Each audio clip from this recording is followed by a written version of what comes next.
சாகும் வரை தமிழ் படித்து சாக வேண்டும், என் சாம்பலும் தமிழ் மணந்து வேக வேண்டும்.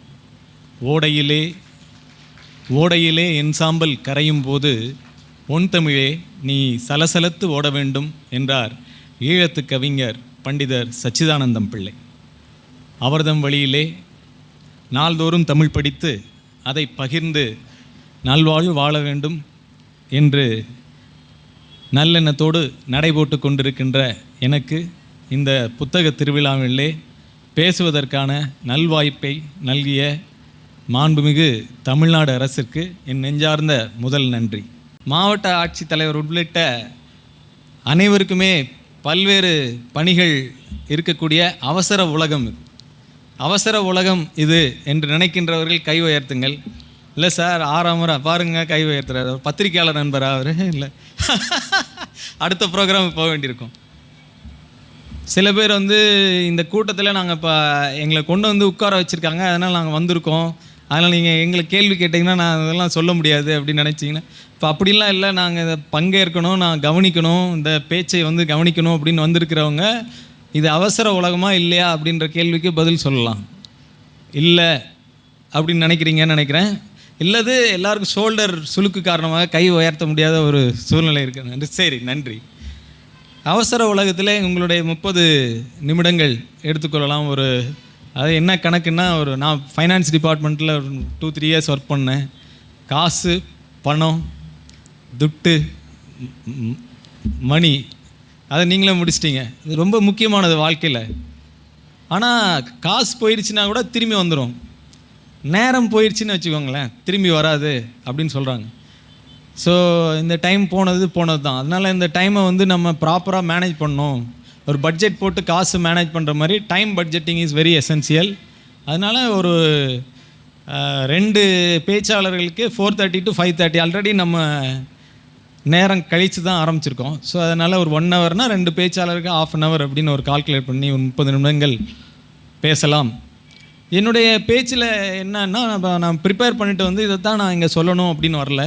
எப்படி நீங்கள் வந்திருக்கீங்களோ அதே மாதிரி ஓப்பன் மைண்டடோட வந்திருக்கேன்.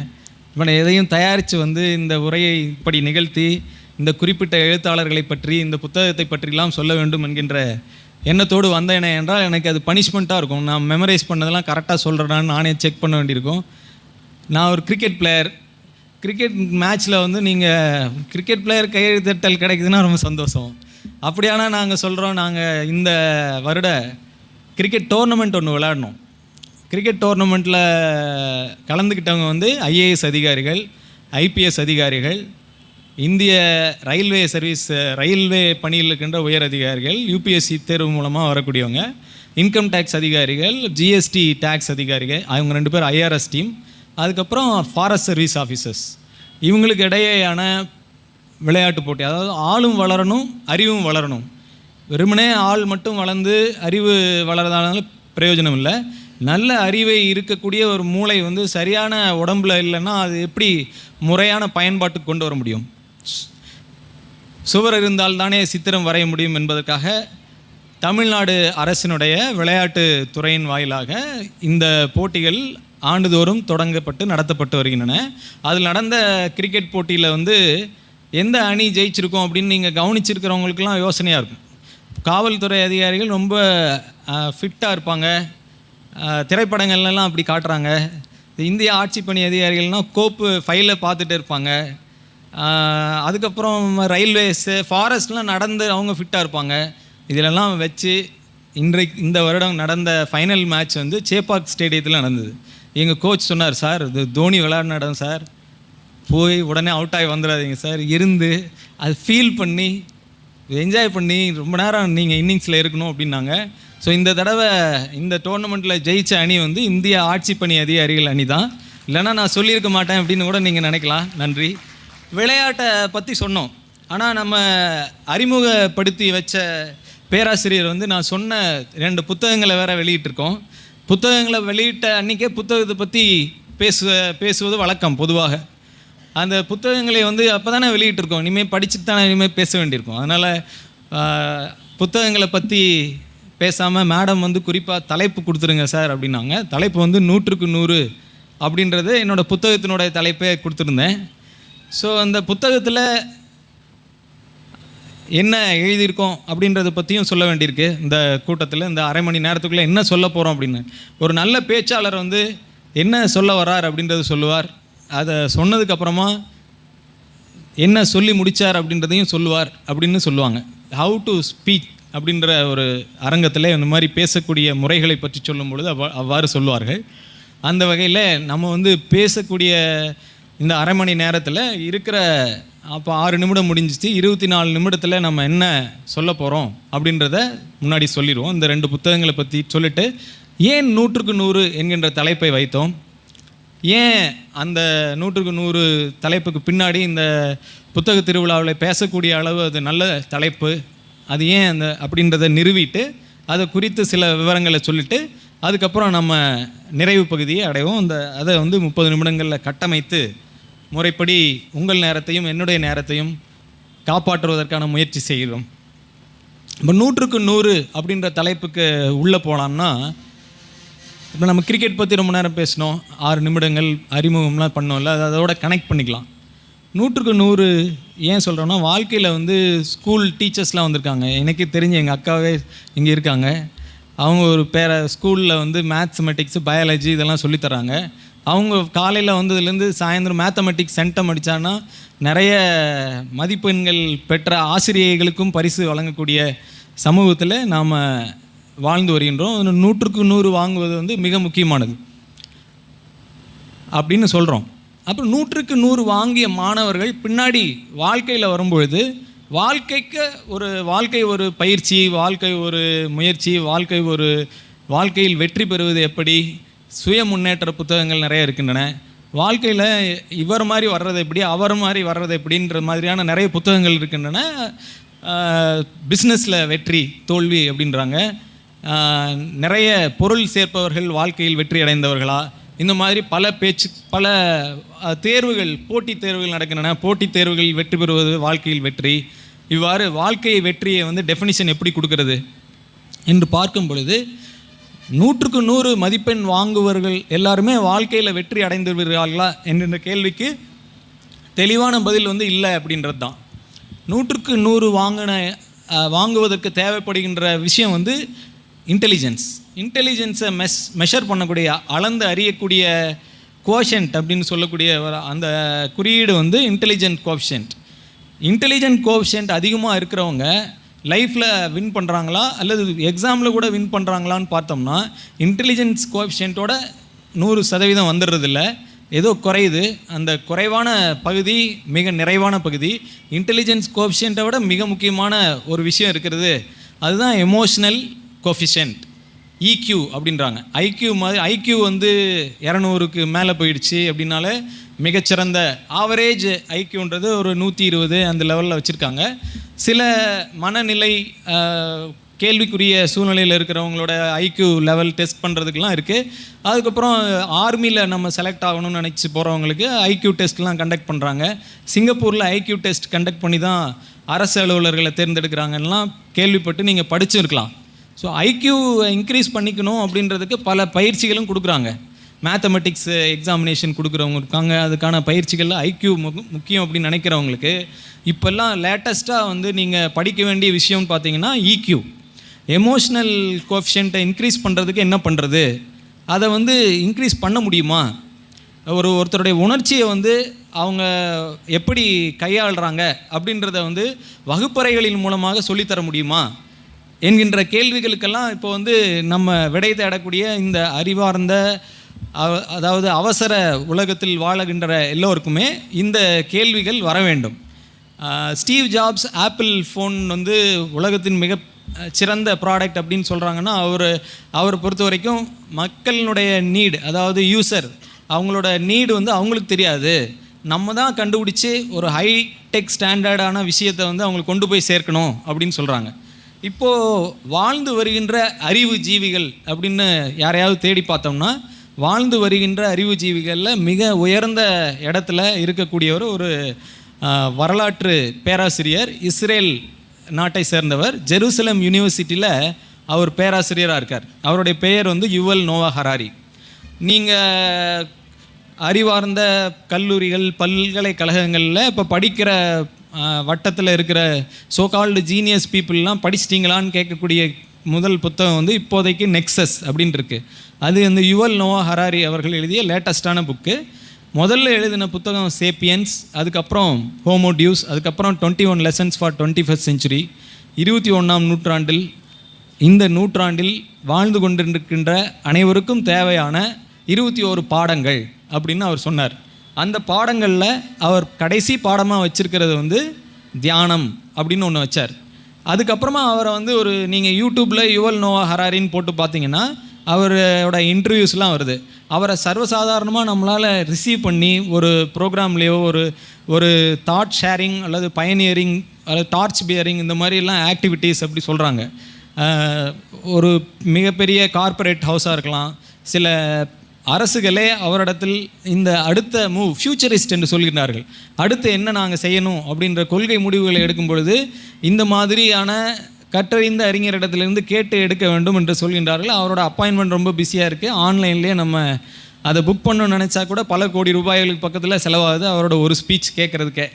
அந்த மாதிரியான அவர்கிட்ட வந்து யூடியூப்பில் நம்ம கேட்கும் பொழுது அவர்கிட்ட போய் கேட்குறாங்க, சார் என்னோடய பொண்ணு படிக்குது, என்னோடய பையன் படிக்கிறான் அப்படின்னா இந்த காலகட்டத்தில் என்ன சப்ஜெக்ட் சேர்க்கணும், என்ன சப்ஜெக்ட் படிக்க வைக்கணும் அப்படின்னு கேட்டாங்க.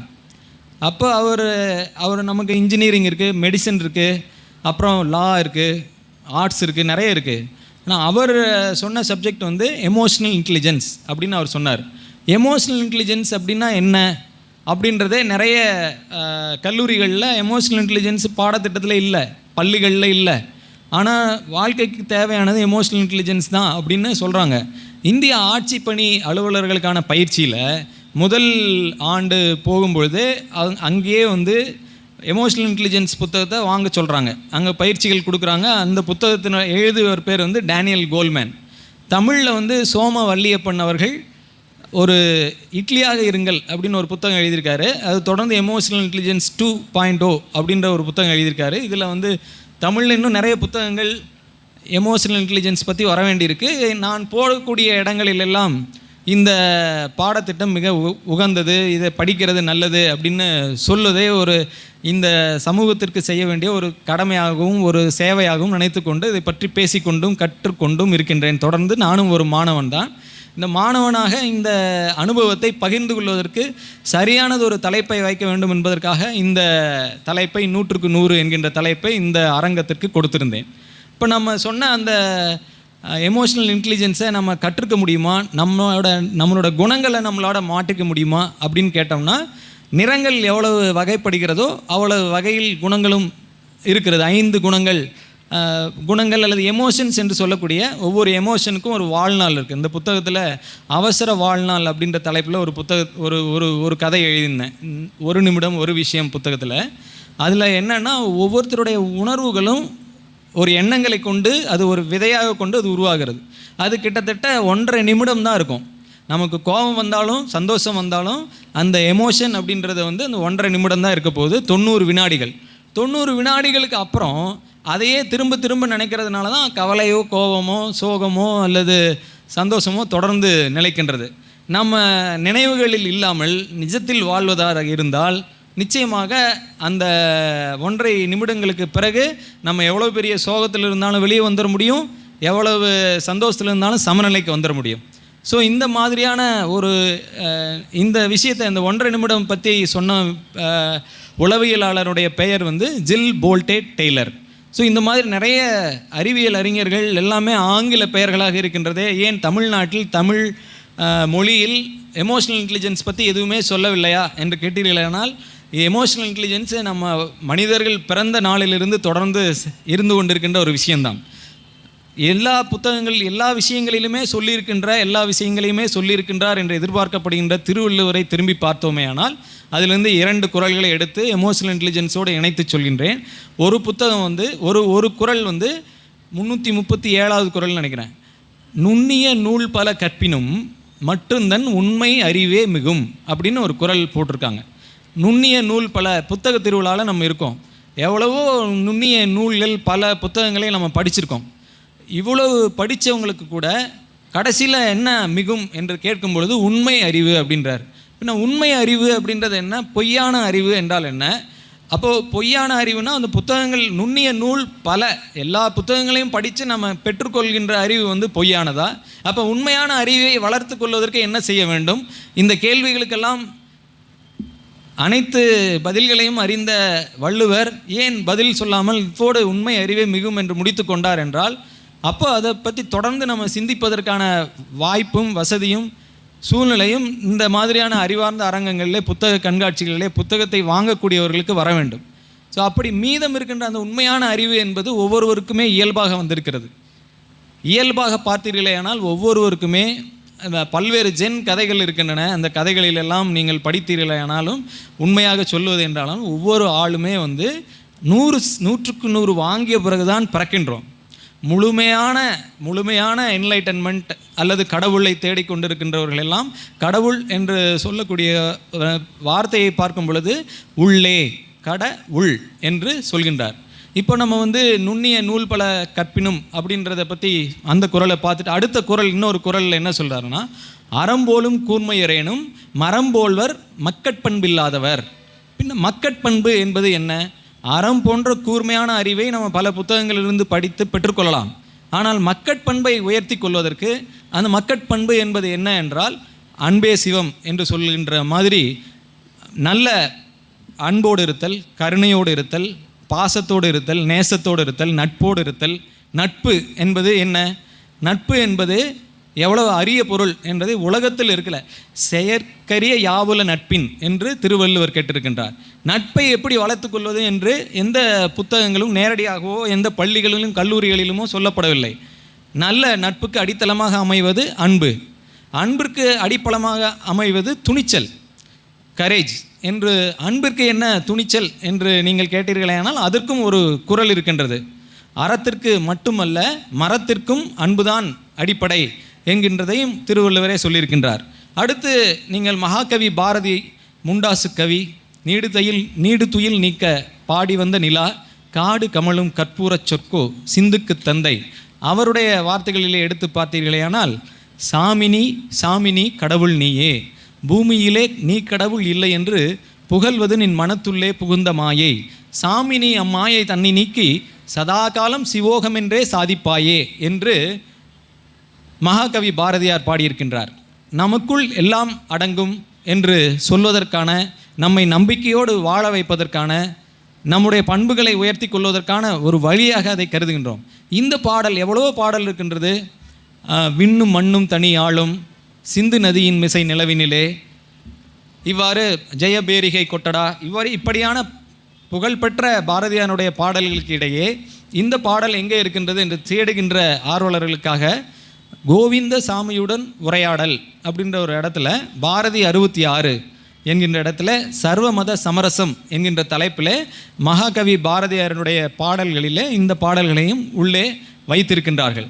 ஸோ நமக்குள் அனைத்தும் அடக்கம் என்கின்ற இந்த அடிப்படை தத்துவத்தை நாம் ஆங்கில மொழிகளின் வாயிலாக எமோஷனல் இன்டெலிஜென்ஸ் என்கின்ற பெயரிலே படித்தாலும், நாம் சக மனிதர்களிடத்திலே அன்போடு பழகுவதற்கும் பாசத்தை பரிமாறிக்கொள்வதற்கும் நல்லதொரு ஊடகமாக எமோஷனல் இன்டெலிஜென்ஸ் பாடம் பயன்படலாம் என்கின்ற அடிப்படையை இதை சொல்வதற்காகத்தான் இந்த கூட்டத்திலே 100க்கு 100 என்கின்ற தலைப்பினை பயன்படுத்தினேன். 100க்கு 100 அடைவதற்கு நாம் இன்னும் ஒரு எடுத்துக்காட்டை ஒன்று சொல்லுகிறேன். எனக்கு ஒரு நண்பர் இருந்தார். அவருடைய பெயர் அப்புறம் சொல்கிறேன். ஒரு மிகச்சிறந்த மாணவர் எப்படி இருக்க வேண்டுமோ அப்படியெல்லாம் இருந்தார். எங்கள் கல்லூரியில் மிகச்சிறந்த விளையாட்டு வீரராக இருந்தார். நல்ல அறிவாற்றலோடு இருந்தார். அவர் எவ்வளவு அறிவாற்றலோடு இருந்தார் என்றால், இந்த ஈக்வெஸ்டியன் என்று சொல்லுகின்ற ஆற்றல், எனர்ஜி அண்டு அவர் போட்டிகள், விளையாட்டு போட்டிகள்லாம் எப்போவுமே அவர் சாதனைகள் தொடர்ந்து படைத்து கொண்டே இருப்பார். அவரோட ஹார்ஸ் ரைடிங் ஸ்கில்ஸ்க்காக அவர் ராஷ்டிரபதி, அதாவது குடியரசு தின பரேடில் கலந்துக்கிறதுக்காக இங்கேருந்து செலக்ட் ஆகி, வெட்டினரி காலேஜ்லேருந்து செலக்ட் ஆகி, அவர் ஒரு வெட்டினரியன், கூட படித்த வெட்டினரியன். அவர் அங்கேருந்து செலக்ட் ஆகி அங்கே ஆர்டிசி பரேடில் போகிறது ஒரு பெரிய கௌரவம். அதை அடைந்தார். அதுக்கு பிறகு பிஜி பண்ணோம். பிஜி பண்ணும்போது நானும் அவரும் சேர்ந்து இந்திய ஆட்சி பணிக்காக படித்தோம். இந்திய ஆட்சி பணிக்கு வந்து நான் 2003 தேர்வானேன். அவரும் கூட படித்து கொண்டே இருந்தார். விளையாடும்பொழுது அந்த பரீட்சைக்கு படிக்கும் பொழுதும் நாங்கள் ஈவினிங்கில் வந்து ஃபிட்டாக வச்சுக்கணும், நல்ல ஃபிட்டான உடம்புல தான் மனசும் ஃபிட்டாக இருக்கும். ஆசிரியர்கள் பெற்றோர்கள் வந்து படிப்புக்கு வந்து விளையாட்டு தடையாக இருக்குதுன்னு நினைக்கிறது உண்டு. விளையாட்டு மிக அதிகமான ஆக்சிஜனை மூளை கொண்டு செல்வதனாலும், விளையாட்டு வந்து செரட்டோனின் என்கின்ற ஹாப்பினஸ் ஹார்மோனை அதிகமாக சுரக்க செய்வதனாலும் இது உளவியல் ரீதியாக படிப்பதற்கும் வாழ்வதற்கும் மிகச்சிறந்தது. எனவே இந்த டிப்ஸை சொல்லிட்டு நம்ம அந்த மாணவருடைய அடுத்த லெவல் வந்து இந்திய ஆட்சிப்பணி தேர்வுக்கான மெயின்ஸ் எக்ஸாம் எழுதும்போது ஈவினிங் நாங்கள் பேஸ்கெட் பால் விளையாடும்போது ஒன்றா விளையாடும்போது கீழே விழுந்து அவரோட வலது கையில் கட்டை விரல் உடஞ்சி போயிடுது. கட்டை விரல் உடஞ்சி போனதுக்கப்புறம் மெயின்ஸ் எக்ஸாம் எழுதுறது கிட்டத்தட்ட 15-20 நாட்கள் இருக்கின்ற நிலைமையில் அவர் வந்து அந்த தேர்வை வந்து இடது கையில் எழுதி கற்றுக்கிட்டு எழுதி பாஸ் பண்ண முயற்சி பண்ணுறாரு. நாங்கள் எல்லாருமே சப்போர்ட் பண்ணால் கூட எவ்வளோ படிச்சிருந்தாலும் பேப்பரில் எழுதக்கூடிய சிஸ்டம் இப்போவும் இருக்கிறது. ஸோ அவரால் அந்த தேர்வில் நீங்கள் ஒரு நல்ல சுய முன்னேற்ற புத்தகமாக இருந்தால் அந்த தேர்வில் அவர் இடது கையில் எழுதி வெற்றி பெற்றார். அதன் பிறகு இந்திய ஆட்சி பணியில் இங்கே பணிபுரிகின்றார் அப்படின்னு சொன்னால் நல்ல கதை கேட்க நல்லாயிருக்கும். ஆனால் அது உண்மையில் நடக்கலை. அவரால் அந்த தேர்வில் பாஸ் பண்ண முடியல. அதுக்கப்புறமா நான் வந்து அங்கேருந்து ஐஏஎஸ் ஆகி வெளியே வந்துடுறேன். அப்புறம் எங்களோட நட்பு தொடர்ந்தது. அவர் வந்து மீரட்டில் ஒரு ஹார்ஸ் ஸ்டட் ஃபார்மில் ஜாயின் பண்ணார். ஒரு குதிரையை வந்து சக்ஸஸ்ஃபுல்லாக ப்ரீடிங் பண்ணி ஒரு குட்டியை எடுத்து கொடுக்கறது வந்து வெட்டினரி டாக்டருக்கு மிகப்பெரிய சாதனை. அந்த வகையில் அவருக்கு நல்ல ஊதியம் கிடைச்சது. இருந்தாலும் அவருடைய கனவான இந்திய ஆட்சி பணியை அடைவதற்கு என்னை தாண்டி அடுத்து நான் 2003னா 2009 6 வருடங்கள் தொடர்ந்து படித்து பல பரீட்சைகளை எழுதி ஒரு காலகட்டத்தில் அவர் இந்திய ஆட்சி பணிக்கு வரார். 2009 வந்தப்புறம் அவர் வந்து அவருக்கு மிகப்பெரிய இடத்துல திருமணம் நடைபெறுகிறது. அதன் பிறகு அவர் வந்து கோவாவில் ட்ரைனிங் கொடுக்குறாங்க. எல்லோரும் ஹனிமூனுக்கு கோவா போவாங்க, சிசைல்ஸ் போவாங்க. அந்த மாதிரி உங்களுக்கு சர்வீஸ் 1 இயர் ட்ரைனிங்கே அங்கே கொடுத்துருக்காங்க, ரொம்ப சந்தோஷம் அப்படின்னு சொல்லும்போது அங்கே எலெக்ஷன் நடக்குது. இப்போ கூட நான் தேர்தல் ரோல் பார்வையாளராக இங்கே வந்திருக்கின்றேன். சேலம், கிருஷ்ணகிரி, தருமபுரி பணி பார்த்துருவோம் பேசும் பொழுது. இங்கெல்லாம் வந்து வாக்காளர்கள் வந்து 18 வயதுக்கு மேற்பட்டவர்கள் வந்து பதிவு பண்ணுறத வந்து ஊக்குவிங்க. உங்களுக்கு தெரிஞ்சவங்களுக்கெல்லாம் அந்த 6, 7, 8 பதிவத்தில் கொடுத்து பதிவு செய்வதற்கான முயற்சிகள் நடைபெற்று கொண்டு வருகின்றன. தொடர்ந்து அதில் நீங்கள் உங்கள் நண்பர்களுக்கும் சொல்லி பண்ணுங்கள். இந்த மாதிரி தேர்தல் நடந்து கொண்டிருக்கின்ற சமயத்தில் கோவாவில் அவர் வந்து நைட் 11 மணி வரைக்கும் கலெக்டரோட உட்காந்துருக்கார். அப்போ கலெக்டர் சொல்கிறாங்க, நீங்கள் போகலாம்ல, புதுசாக கல்யாணமான மாப்பிள்ளை இங்கேயே இருக்கீங்க அப்படின்னு கேட்குறாங்க. அவர் இல்லை சார், டியூட்டி ஃபஸ்ட் சார் அப்படின்னு சொல்கிறார். சரி அப்படின்ட்டு அவர் அப்புறம் அடுத்த நாள் இல்லை போகலாம் அப்படின்ட்டார். Thank you madam. அப்புறம் பார்த்தோம்னா அடுத்த நாள் காலையில் 5 மணிக்கு அந்த சர்க்கியூட் ஹவுஸ், அவர் தங்கியிருந்த சர்க்கியூட் ஹவுஸில் இருந்த ஆலமரத்தில் அவரோட பாடி தூக்கு போட்டு தொங்கி அவர் இறந்துட்டார். இப்போ நீங்கள் திருப்பி பார்த்தீங்கன்னா இந்த வாழ்க்கையில் உண்மைதான் இறந்துட்டார். அதுக்கப்புறம் ஒரு 1 இயர் கழித்து அந்த பேட்சில் இருக்கிற ஐஏஎஸ் அதிகாரிகள்லாம் ஒரு விளம்பரம் கொடுக்குறாங்க. அன்புள்ள நண்பா, நீ இப்படி வந்து ஒரு முடிவு எடுத்துட்ட, இப்போ நீ இல்லை, இந்த விளம்பரத்தை பார்க்குறதுக்கு நீ இல்லை. ஒருவேளை நீ இருந்தேன்னா நீங்கள் என்கிட்ட சொல்லியிருக்கலாம் என்ன நடந்தது, இல்லை ஏன் இந்த மாதிரி ஒரு முடிவு எடுத்தீங்க அப்படின்னு சொல்லியிருக்கலாம். சொல்லலை, நீங்கள் இல்லை. இப்போது நீங்கள் இருந்தீங்கன்னா நாங்கள் உங்களை எவ்வளோ நேசிக்கிறோம், உங்கள் மேலே எவ்வளோ பாசம் வச்சுருக்கோம் அப்படின்றது தெரிய வரும் அப்படின்னு சொல்கிறாங்க.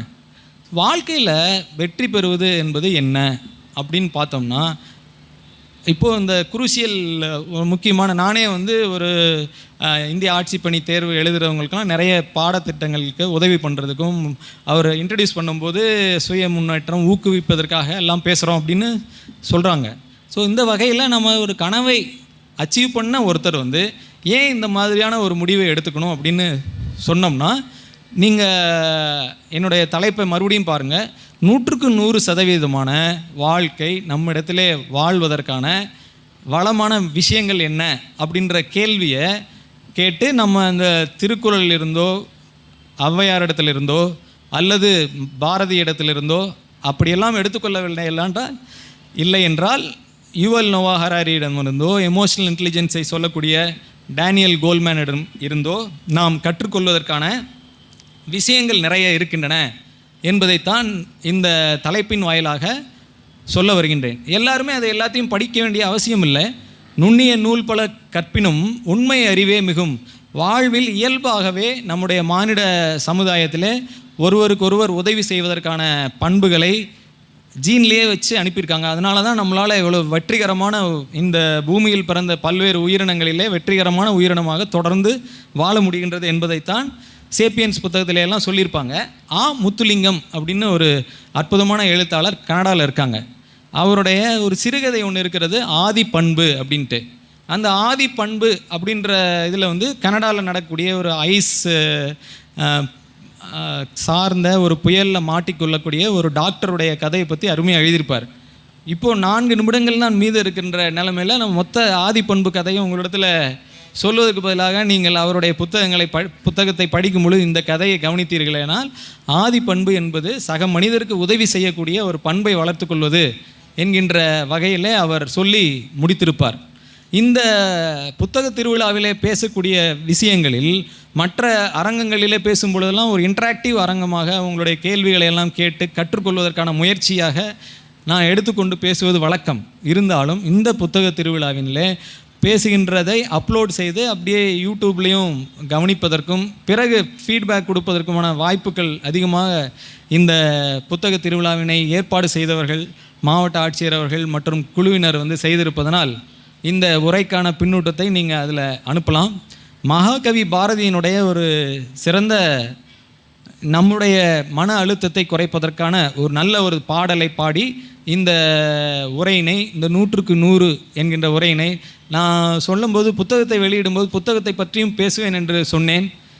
அது அந்த புத்தகத்தை அறிமுகப்படுத்தும் பொழுது சொன்ன பெயரை விட மை தீரா பேனாவின் எழுத்திசை என்பதுதான் அந்த புத்தகத்தினுடைய தலைப்பு. அனைத்து பேனாக்களிலுமே மை இருக்கிறது. மை ஒரு தீர்ந்து போகின்ற மை மறுபடியும் நிரப்ப வேண்டியிருக்கின்றது. மையே தீராத ஒரு பேனா தொடர்ந்து எழுதி கொண்டே இருக்கும். அந்த எழுத்து எப்படி இருக்கும்? எழுத்து இசையாக இருந்தால், எழுத்து பேனாவிலிருந்து பிறக்கின்ற எழுத்து சொற்களாக இருக்கலாம், வரிகளாக இருக்கலாம். ஆனால் இசையாக பிறக்கின்ற வரி அது ஒரு கவிதை புத்தகம். அதுதான் மைதீரா பேனாவின் எழுத்திசை. இப்போது நான் என்ன பேசினேனோ அந்த மாதிரியான விஷயங்களினுடைய தொடர் கதைகள், அனுபவங்கள், இது ரெண்டையும் பின்னி பிணைந்து தான் அந்த ஒரு நிமிஷம் ஒரு விஷயத்திலையும் எழுதியிருக்கோம். அதுலேயும் 100க்கு 100 மேட்டர் தான் இருக்க போகிறது. நல்ல விஷயங்களை யான் பெற்ற இன்பம் பெருகை இவ்வையகம் என்று சொன்ன திருமூலர் வழியிலே வான் பற்றி நின்ற மறைப்பொருள் சொல்லிடின் ஊன் பற்றி நின்ற உணர்வர் மந்திரம் தான் பற்ற தலைப்படும் தானே என்று சொல்லியிருக்கின்றார். பண்பை மாற்றிக்கொள்வது, எமோஷனல் இன்டெலிஜென்ஸை பெருக்கிக் கொள்வது எல்லோராலும், mathematics, algebra, physics, chemistry, geography படிக்கின்ற எல்லோராலும், தமிழ் படிக்கின்ற, ஆங்கிலம் படிக்கின்ற எல்லோராலும் முடியக்கூடிய விஷயம். நம்முடைய பண்புகளை மேம்படுத்தி கொள்வதற்கும், பாசத்தை அதிகப்படுத்திக் கொள்வதற்கும், அன்பு என்பது ஒரு குணம் அல்ல, அது ஒரு திறன். அன்பு காட்டுவது என்பது அது ஒரு பண்பு, அது இருந்தால் தான் வரும் அப்படின்னு நம்ம நினைக்கிறோம். அப்படி இல்லை. அது ஒரு love is not a character, it is a skill என்று ஆங்கிலத்திலே சொல்வார்கள். இதையெல்லாம் தொடர்ந்து மகாகவி பாரதியினுடைய அந்த பாடலோடு உங்களிடமிருந்து விடைபெறுவதற்காக, இந்த பாடல் என்னவென்றால், நின்னை சரணடைந்தேன். இதில் இறைவன் நம் வழியாக செயல்களை செய்வதனால் நன்மை தீமைகளை அகற்றி பலனை எதிர்பாராமல் கடமையை செய்பவர்கள் வாழ்க்கையில் நிம்மதியும் மகிழ்ச்சியையும் அதிக அளவிலான எமோஷனல் இன்டெலிஜென்ஸையும் 100க்கு 100 மதிப்பெண்களும் பெறுவார்கள் என்கின்ற எண்ணத்தில் உங்களுக்கெல்லாம் அந்த மதிப்பெண்கள் கிடைக்கட்டும் என்று வாழ்த்தி, இந்த வாய்ப்புக்கும் மாவட்ட ஆட்சியர் அவர்களுக்கும் தமிழ்நாடு அரசுக்கும் நெஞ்சார்ந்த நன்றியினையும் தெரிவித்துக் கொண்டு, பர்னாட் ஷாவை பற்றிய சுவையான தகவல்கள் உண்டு. ஒரு முறை அவர் ஒரு பெரிய கூட்டத்திற்கு செல்கிறார். பேசுவதற்கு முன்னால், நான் பேசப் போவது என்ன என்று உங்களுக்கு தெரியுமா என்று கேட்டார். தெரியாது என்றார்கள் எல்லோரும். தெரியாதவர்களிடம் பேசி பயனில்லை என்று நடையை கட்டினார். உடனே தெரியும் என்று சொன்னார்கள். தெரிந்தவர்களிடம் பேச வேண்டிய தேவையில்லை என்று சொன்னார். உடனே பாதி பேர் எங்களுக்கு தெரியும், பாதி பேர் எங்களுக்கு தெரியாது என்றார்கள். தெரியாதவர்கள் தெரிந்தவர்களிடமிருந்து கேட்டுக்கொள்ளுங்கள் என்று சொல்லிவிட்டு போய்விட்டார். பர்னாட் ஷா ஒரு முறை ஷேக்ஸ்பியருடைய ஆதரவாளர்கள் அமைத்திருந்த ஒரு கூட்டத்திற்கு வந்தார். ஷேக்ஸ்பியரை பற்றி அதிகமான விமர்சனங்களை செய்தவர் பர்னாட் ஷா. பர்னாட்ஷாவை பொறுத்தவரை ஷேக்ஸ்பியர் தன்னுடைய காப்பியங்களில் ஒரு தலைவனை படைக்கவில்லை, மனிதர்களுடைய வறுமையை பாடவில்லை. அதைத்தான் டால்ஸ்டாயும் சொன்னார். அப்படி ஷேக்ஸ்பியரை பற்றி விமர்சனம் வைத்ததனால் அவரை எப்படியாவது கேலி செய்ய வேண்டும் என்று பர்னாட்ஷாவை ஒரு கூட்டத்திற்கு ஷேக்ஸ்பியருடைய ஆதரவாளர்கள் வரவழைத்தார்கள். பர்னாட்ஷா வந்தார், பேசி முடித்தார். அவர்கள் எழுந்து நீங்கள் பேசியதில் அது தவறு இது தவறு என்று எல்லாவற்றையும் சொன்னார்கள். அவர்கள் சொல்லி முடித்ததும் பர்னாட்ஷா சொன்னார், நான் பேசியது எல்லாமே ஷேக்ஸ்பியர் எழுதியது தான் என்று சொல்லிவிட்டு போய்விட்டார். பர்னாட்ஷாவிற்கு நோபல் பரிசு கிடைத்தது. உடனே அது தலைப்புச் செய்தியாக வந்தது, பர்னாட்ஷாவிற்கு நோபல் பரிசு என்று. அவர் நோபல் பரிசை நான் ஏற்கவில்லை என்று சொன்னார். அடுத்த நாள் அதுவும் தலைப்புச் செய்தி. உடனே ஏற்கனவே நோபல் பரிசு பெற்றவர்கள் எல்லாம் அவரை ஏற்க வேண்டும் என்று வற்புறுத்தினார்கள். அதுவும் தலைப்புச் செய்தி. 4ஆம் நாள் ஏற்றுக்கொண்டார். அதுவும் தலைப்புச் செய்தி. அப்போது பர்னாட்ஷா சொன்னார், ஒரே செய்தி எப்படி 4 நாட்கள் தலைப்புச் செய்தி ஆக்கினேன் பாருங்கள் என்று. இதை ஓஷோ ஒருமுறை சொல்ல நான் படித்திருக்கிறேன். முழுமை என்பது கற்பனை, முழுமை என்பது கதை, முழுமை என்பது சாத்தியமில்லை, கச்சிதமாக ஒருவர் இருக்க முடியாது என்பது உண்மை. இன்னும் சொல்லப்போனால் கற்பனை மட்டுமல்ல, அது ஒரு புனைவு கூட. ஒரு சுஃபி கதை ஒன்று உண்டு. ஆசிரியர்கள் எல்லாம் மாணவர்களுக்கு ஒரு பசுவை உதாரணம் காட்டினார்கள். குருமார்கள் எல்லாம் சீடர்களுக்கு அந்த பசுவை போல் நீங்கள் இருக்க வேண்டும் என்று சொன்னார்கள். தலைவர்கள் எல்லாம் தொண்டர்களுக்கு அந்த பசு மாதிரி நீங்கள் இருக்க வேண்டும் என்று சொன்னார்கள். தந்தைகள் எல்லாம் மகன்களுக்கு இந்த பசுவை போல் இருங்கள் என்று சொன்னார்கள். அப்படி அந்த பசுவுக்கு என்ன சிறப்பு என்றால், அதை பால் கறக்க வேண்டிய அவசியமே இல்லை. அதன் அடியிலே நீங்கள் ஒரு பாத்திரத்தை வைத்தால் அது தானாகவே அந்த பாத்திரத்தை நிரப்பிவிடும். இதுதான் அந்த பசுவினுடைய சிறப்பு. ஆனால் அவர்கள் எல்லோரும் கவனிக்க மறந்தது, அந்த பாத்திரம் நிரம்பியதும் அது ஒரு உதைவிடும், ஒட்டுமொத்த பாத்திரமும் உருண்டு பால் வீணாகிவிடும்.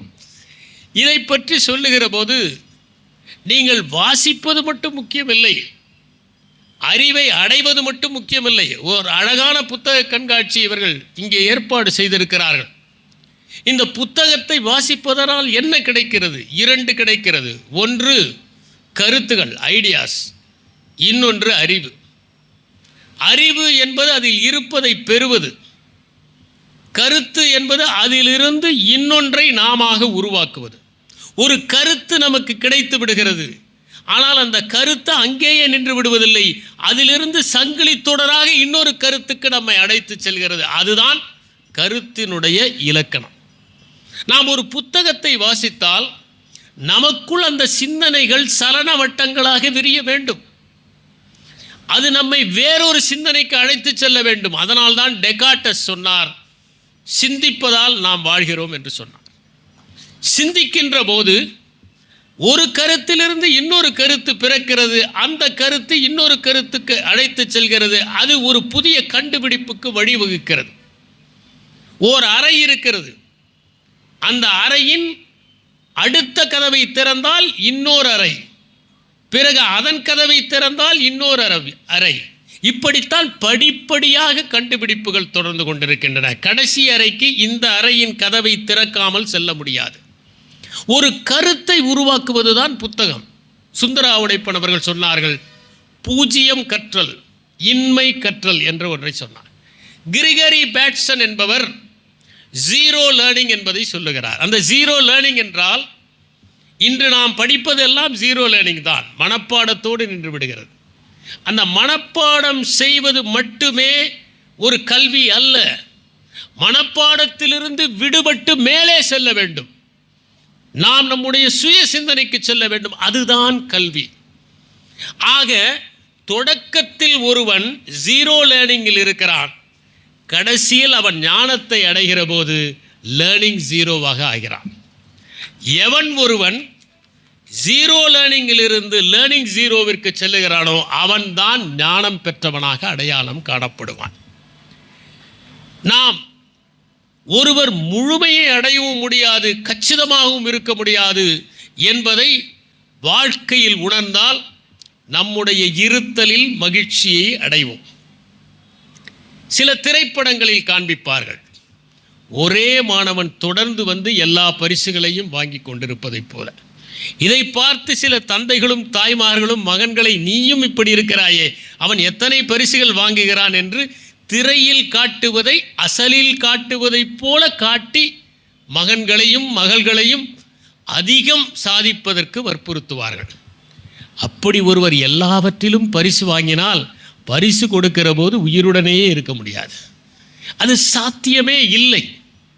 ஏனென்றால் சாத்தியம் என்பது நமக்கான திறமையில் தேடுவதில் இருக்கிறது.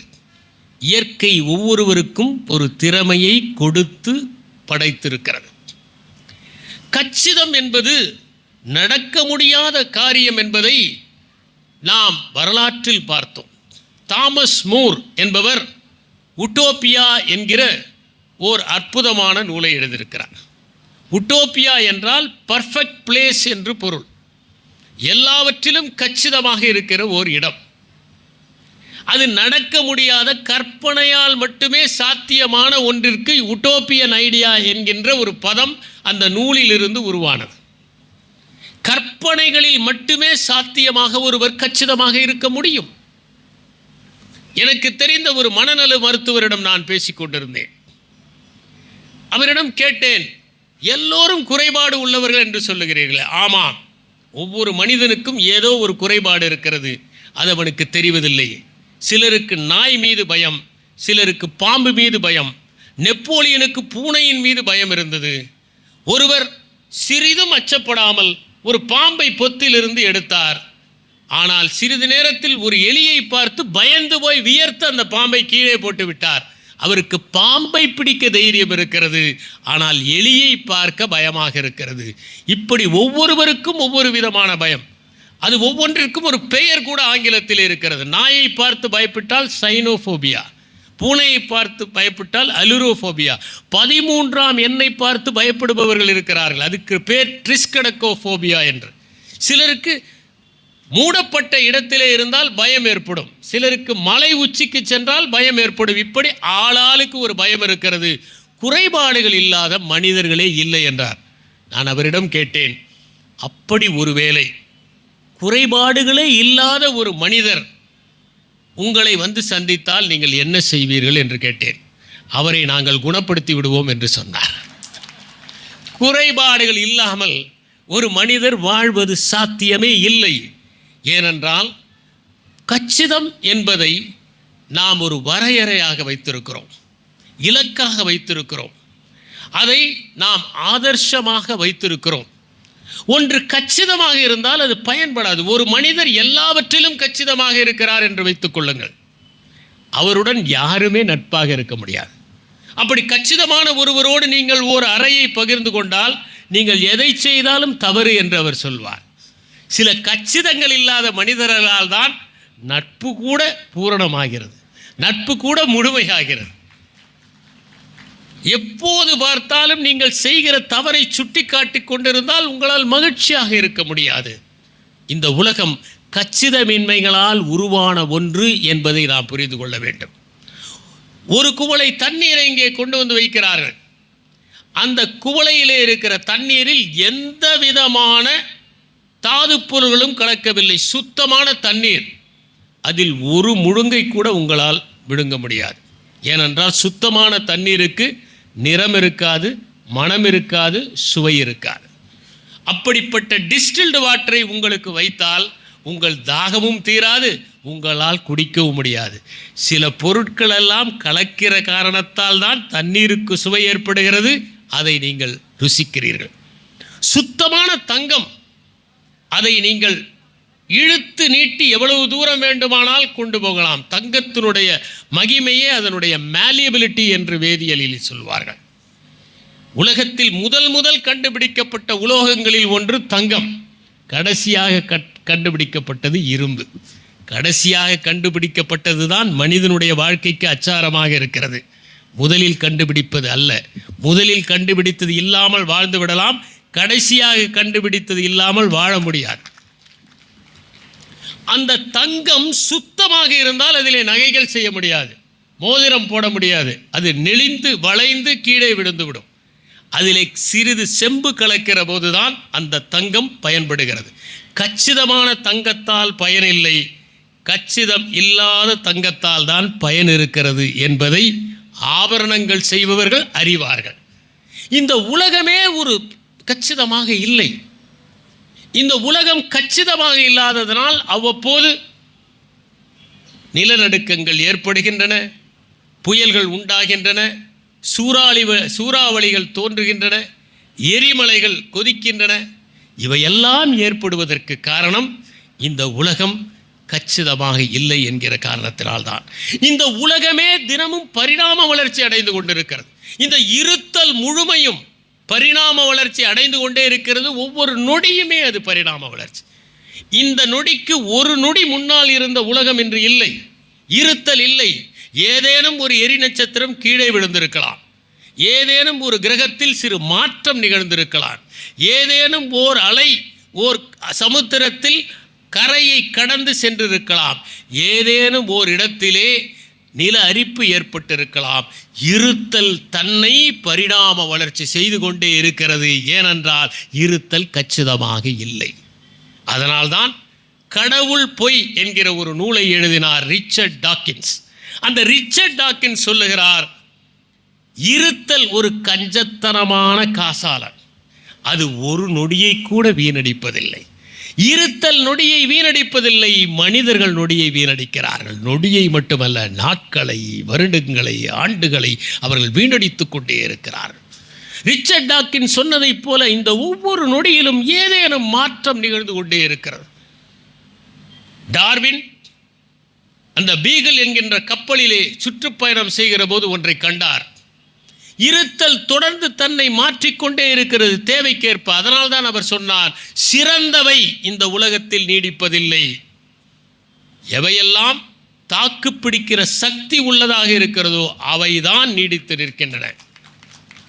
சிறந்தவை இந்த உலகத்தில் மறந்து போய்விடலாம், ஆனால் தாக்கு பிடிக்கும் தன்மையோடு, சுந்தராவுடைப்பன் அவர்கள் சொன்னாரே, வலியை தாங்குகிற திராணியோடு, எதிர்ப்புகளை தாங்குகிற திராணியோடு, தடைகளை மீறுகின்ற திராணியோடு எவன் ஒருவன் தொடர்ந்து தன்னுடைய பாதங்களை அழுத்தமாக பதிக்கிறானோ அவன்தான் தாக்கு பிடிக்கிறவனாக இருக்கிறான், அவன்தான் நீடித்து நிற்கிறான் என்று சார்ல்ஸ் டார்வின் சொன்னார். அவர் அந்த கெலோபோகாஸ் தீவுக்கு செல்லுகிறார். அந்த கெலோபோகாஸ் தீவிலே ஒரே பறவை, ஃபின்ச் என்கின்ற பறவை. ஆனால் அது எந்த தீவிலே இருக்கிறது என்பதை பொறுத்து அதனுடைய மூக்கு நீளமாக இருக்கிறது, சில இடங்களில் தட்டையாக இருக்கிறது, சில இடங்களில் பட்டையாக இருக்கிறது, சில இடங்களில் கூர்மையாக இருக்கிறது.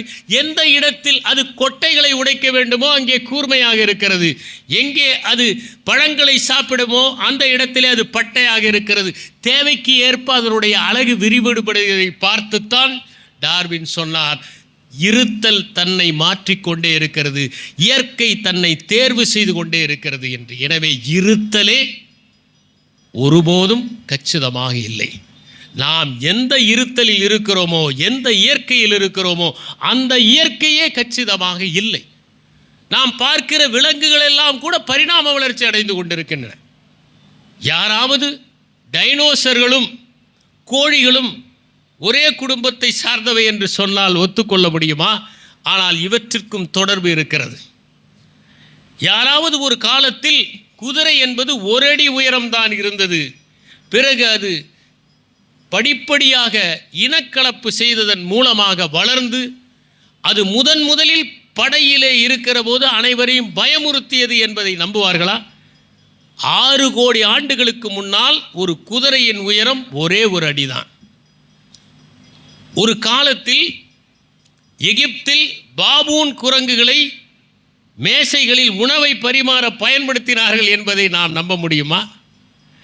நாம் இன்று காண்கின்ற அனைத்து வளர்ப்பு மிருகங்களும் 4000 ஆண்டுகளுக்கு முன்னால் வீட்டு மிருகங்களாக ஆக்கப்பட்டவை என்பது நமக்கு தெரியுமா?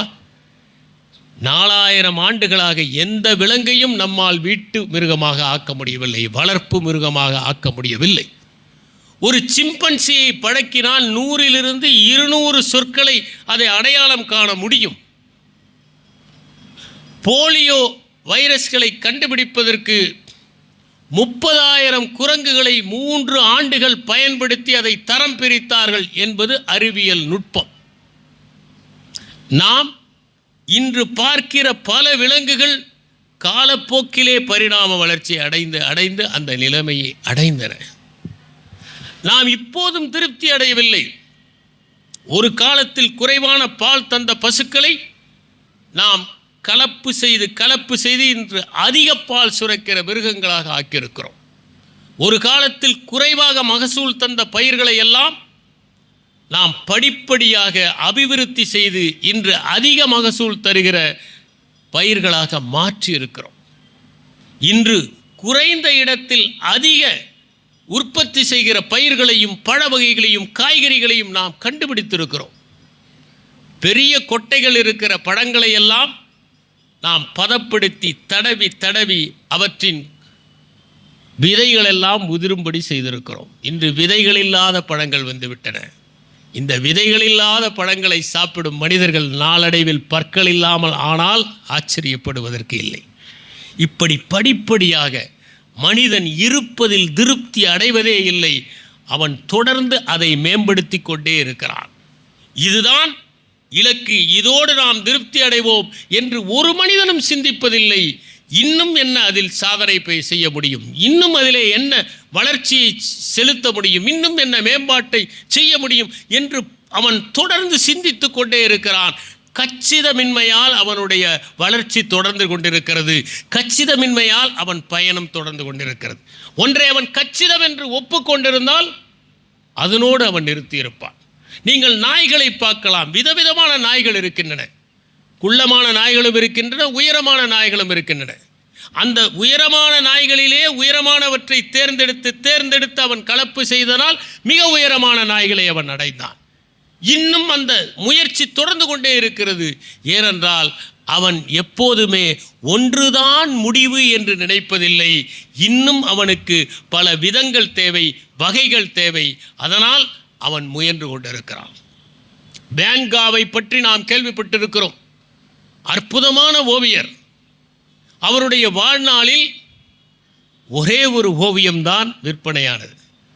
அந்த ஓவியம் கூட அவருடைய மூத்த சகோதரர் ஒருவரை அனுப்பி வாங்கியதால் விற்றது என்று கேள்விப்பட்டு அவர் மனம் முடிந்து போனார். அந்த வேன்கா ஓவியங்களை வரைந்து கொண்டிருக்கிற போது அந்த சூரியகாந்தி என்கிற அந்த ஓவியத்தை பற்றி அகிரோ குரோசவா தன்னுடைய கனவுகள் என்கின்ற அந்த திரைப்படத்திலே காண்பித்திருப்பார். அதிலே அவர் அந்த சூரியகாந்தி பூக்களை எல்லாம் வரைந்து கொண்டிருப்பார். ஒரு கட்டத்தில் அதிலேயே நுழைந்து அவள் காணாமல் போவதைப் போல படைத்திருப்பார். அந்த சூரியகாந்தி பூக்கள் என்ற அந்த ஓவியத்தை நீங்கள் பார்த்தால் நீங்கள் சூரியகாந்தி தோட்டத்திலே நின்று கொண்டிருப்பதைப் போல இருக்கும். அப்படி அற்புதமான ஒரு ஓவியம். வேன்கா வரைந்து கொண்டிருக்கும் போது ஒருவர் கேட்டார், உங்களுடைய படைப்புகளிலேயே மகத்தான படைப்பு, மாஸ்டர் பீஸ் எது என்று கேட்டார். வேன்கா சொன்னார், இதுதான் என்னுடைய மகத்தான ஓவியம், இப்போது நான் வரைந்து கொண்டிருக்கிறேன். 3 மாதங்களுக்கு பிறகு வேன்கா அவனுடைய இடத்திற்கு போனால் வேறொரு ஓவியத்தை வரைந்து கொண்டிருந்தார். உங்களுடைய மகத்தான ஓவியம் முடிந்து விட்டது. இல்லை இல்லை, இப்போது நான் வரைந்து கொண்டிருப்பது தான் மகத்தான ஓவியம். நான் மகத்தான ஓவியத்தை வரைகிற முயற்சியில்தான் தொடர்ந்து நான் வரைந்து கொண்டிருக்கிறேன். ஒரு நாள் அதை வரைந்து விட்டால் வரைவதை நான் நிறுத்தி விடுவேன் என்று சொன்னார். ஒரு கவிஞனிடம் கேட்டார்கள், உன்னுடைய படைப்புகளிலே மிகச்சிறந்த படைப்புகள் எது? அந்த படைப்பை எழுதுவதற்குத்தான் இத்தனை படைப்புகளை நான் எழுதியிருக்கிறேன். சிறந்த படைப்பு ஒன்று உருவாகுமே ஆனால் என்னுடைய பேனாவிலிருந்து என்னுடைய விரல்களிலிருந்து உதிர்ந்து விடும் என்று சொன்னார். ஷேக்ஸ்பியர் 48 வயதிலே எழுதுவதை நிறுத்தினார். அவர் கடைசியாக எழுதியது டெம்பஸ்ட் என்கிற ஒரு நாடகம்.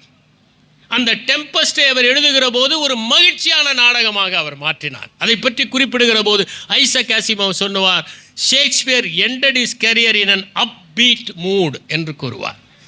மகத்தான நாடகம் அது. அதிலே பிராஸ்பெரோ என்கிற ஒரு பாத்திரம் வரும். அந்த பிராஸ்பெரோ தன்னுடைய மந்திரக்கோலை தூக்கி எறிவது போல இருக்கும். அதை விமர்சகர்கள் எல்லாம் சொல்வார்கள், ஷேக்ஸ்பியர் தன்னுடைய பேனாவை தூக்கி எறிவதைத்தான் அப்படி சொன்னார், இனிமேல் நான் எழுத மாட்டேன் என்பதைத்தான் என்று. ஏனென்றால் ஷேக்ஸ்பியரை பொறுத்தவரை அவருடைய மகத்தான காவியங்களிலே அவர் மனம் மகிழ்ச்சி அடைந்தது. ஒருவேளை ஷேக்ஸ்பியர் எழுதி கொண்டே இருந்திருந்தால் 52 வயதிற்கு பின்பும் அவர் வாழ்ந்திருக்கக்கூடும். தமிழிலே அப்படி நான் எழுதுவதையெல்லாம் எழுதிவிட்டேன் என்று சொன்ன எழுத்தாளர் ஜெயகாந்தன். அவரிடம் யாராவது சென்று நீங்கள் ஏன் எழுதவில்லை என்றால், நான் எழுதியதையெல்லாம் நீ படித்து விட்டாயா என்று கேட்பார். ஆகவே கவிஞர்களும் மற்றவர்களும் தொடர்ந்து மகத்தான படைப்பை உருவாக்குவதற்காக கச்சிதமான படைப்பை ஒன்றை வாழ்நாளிலே உருவாக்கி விடமாட்டோமா என்கின்ற அந்த வேட்கையில் தான் எழுதி கொண்டிருக்கிறார்கள். 2 விதமான ஆளுமைகள் இருக்கிறார்கள். மனவியல் வல்லுநர்கள் சொல்வார்கள், type A personality, type B personality என்று. டைப் ஏ என்றால் அவர்கள் எப்போதுமே ஒரு போட்டி மனப்பான்மையோடு இருப்பார்கள். எல்லா இடங்களிலும் நான் தான் முதலாவதாக இருக்க வேண்டும், இன்னும் சாதிக்க வேண்டும், இன்னும் பெரிய பதவிக்கு போக வேண்டும், இன்னும் உயரமாக ஆக வேண்டும், இன்னும் பணம் சம்பாதிக்க வேண்டும், என் நிறுவனத்தில் நான் தான் முதலாவது இருக்க வேண்டும் என்றெல்லாம் அவர்கள் ஆசைப்படுவார்கள். அப்படிப்பட்டவர்கள் தான் பதற்றம் வருகிறவர்களாகவும் மன அழுத்தம் வருகிறவர்களாகவும் மாரடைப்பு வருகிறவர்களாகவும் இருக்கிறார்கள். எல்லாம் கச்சிதமாக இருக்க வேண்டும்.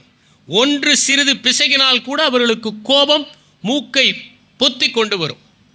அப்படிப்பட்டவர்களுக்கு மாரடைப்பும் இதய நோயும் இரத்த கொதிப்பும் நீரழிவும் வருவதற்கு வாய்ப்புகள் அதிகம் என்று மருத்துவர்கள் கூறுகிறார்கள். 2வது டைப் பி பர்சனாலிட்டி, வாழ்க்கையை அதன் போக்கிலே எடுத்துக்கொண்டவர்கள். சுந்தர ஆவுடையப்பன் சொன்னதைப் போல இனிய காண்க. இந்த உலகத்தில் என்ன இருக்கிறதோ அதில் இனியவற்றை காண்பது, குறை கூறாமல் இருப்பது. சிலரோடு சென்றால் உங்களுக்கு திரைப்படம் கூட பார்க்க முடியாது. அதில் ஒரு காட்சி வந்து கதாநாயகன் பூமியிலிருந்து மேலே எழும்பி அடிப்பதைப் போல ஒரு காட்சி வந்தால் உடனே சொல்வார்கள், புவியீர்ப்பு விசையின்படி இது சாத்தியமில்லை என்று சொல்வார்கள். ஒரு பாடல் வருகிறது என்றால் அவர்கள் சொல்வார்கள், சரி இவர்கள் பாடுகிறார்கள், எங்கிருந்து அந்த இசை வருகிறது? நடன காட்சி வந்தால் எப்படி எல்லோரும் ஒரே மாதிரி நடனம் ஆடுகிறார்கள்? இப்படிப்பட்ட கேள்விகள் எல்லாம் வந்தால் உங்களால் திரைப்படத்தை ரசிக்க முடியாது. ஏனென்றால் திரைப்படத்தை ரசிக்க வேண்டும் என்றால் வில்லிங் சஸ்பென்ஷன் ஆஃப் டிஸ்பிலீஃப் என்கிற ஒன்று தேவை. ஒரு சக்கரம் சுற்றுகிற போதே சின்ன வயதாக இருக்கிற ஒரு சிறுவன் அந்த சக்கரம் சுற்றி முடிக்கிற போது ஒரே பாட்டிலேயே அவன் 25 வயது இளைஞனாக ஆகிவிடுகிறான். நம்முடைய திரைப்படங்களில் நீங்கள் என்ன நினைக்கிறீர்கள் என்றால், அதுவரை சில சம்பவங்கள் இயல்பாக நடந்திருக்கின்றன. உங்களுடைய சந்தேகிக்கின்ற தன்மையை தள்ளி வைத்துவிட்டு அந்த படத்தை பார்த்தால் தான் பார்க்க முடியும். நீங்கள் எப்படி 5 நிமிடத்தில் ஒருவன் இளைஞனாக முடியும் என்று கேள்வி கேட்டால் சாத்தியமே இல்லை. அதைப் போல நீங்கள் வாழ்க்கையை அதன் போக்கிலே எடுத்துக்கொண்டால் ஒரு திரைப்படத்தை கூட மகிழ்ச்சியாக பார்க்க முடியும். ஆனால் எல்லாவற்றிலும் கச்சிதத்தை காண்கிறவர்களோடு நீங்கள் சென்றால் அவர்கள் ஒவ்வொன்றையும் கேள்வி கேட்பார்கள், இது சாத்தியமா என்று கேட்க கேட்க அதன் அழகை, அதன் ரசிப்புத்தன்மையை அவர்கள் இழந்து விடுவார்கள். நான் 4 விதமான பேரை பார்த்திருக்கிறேன்.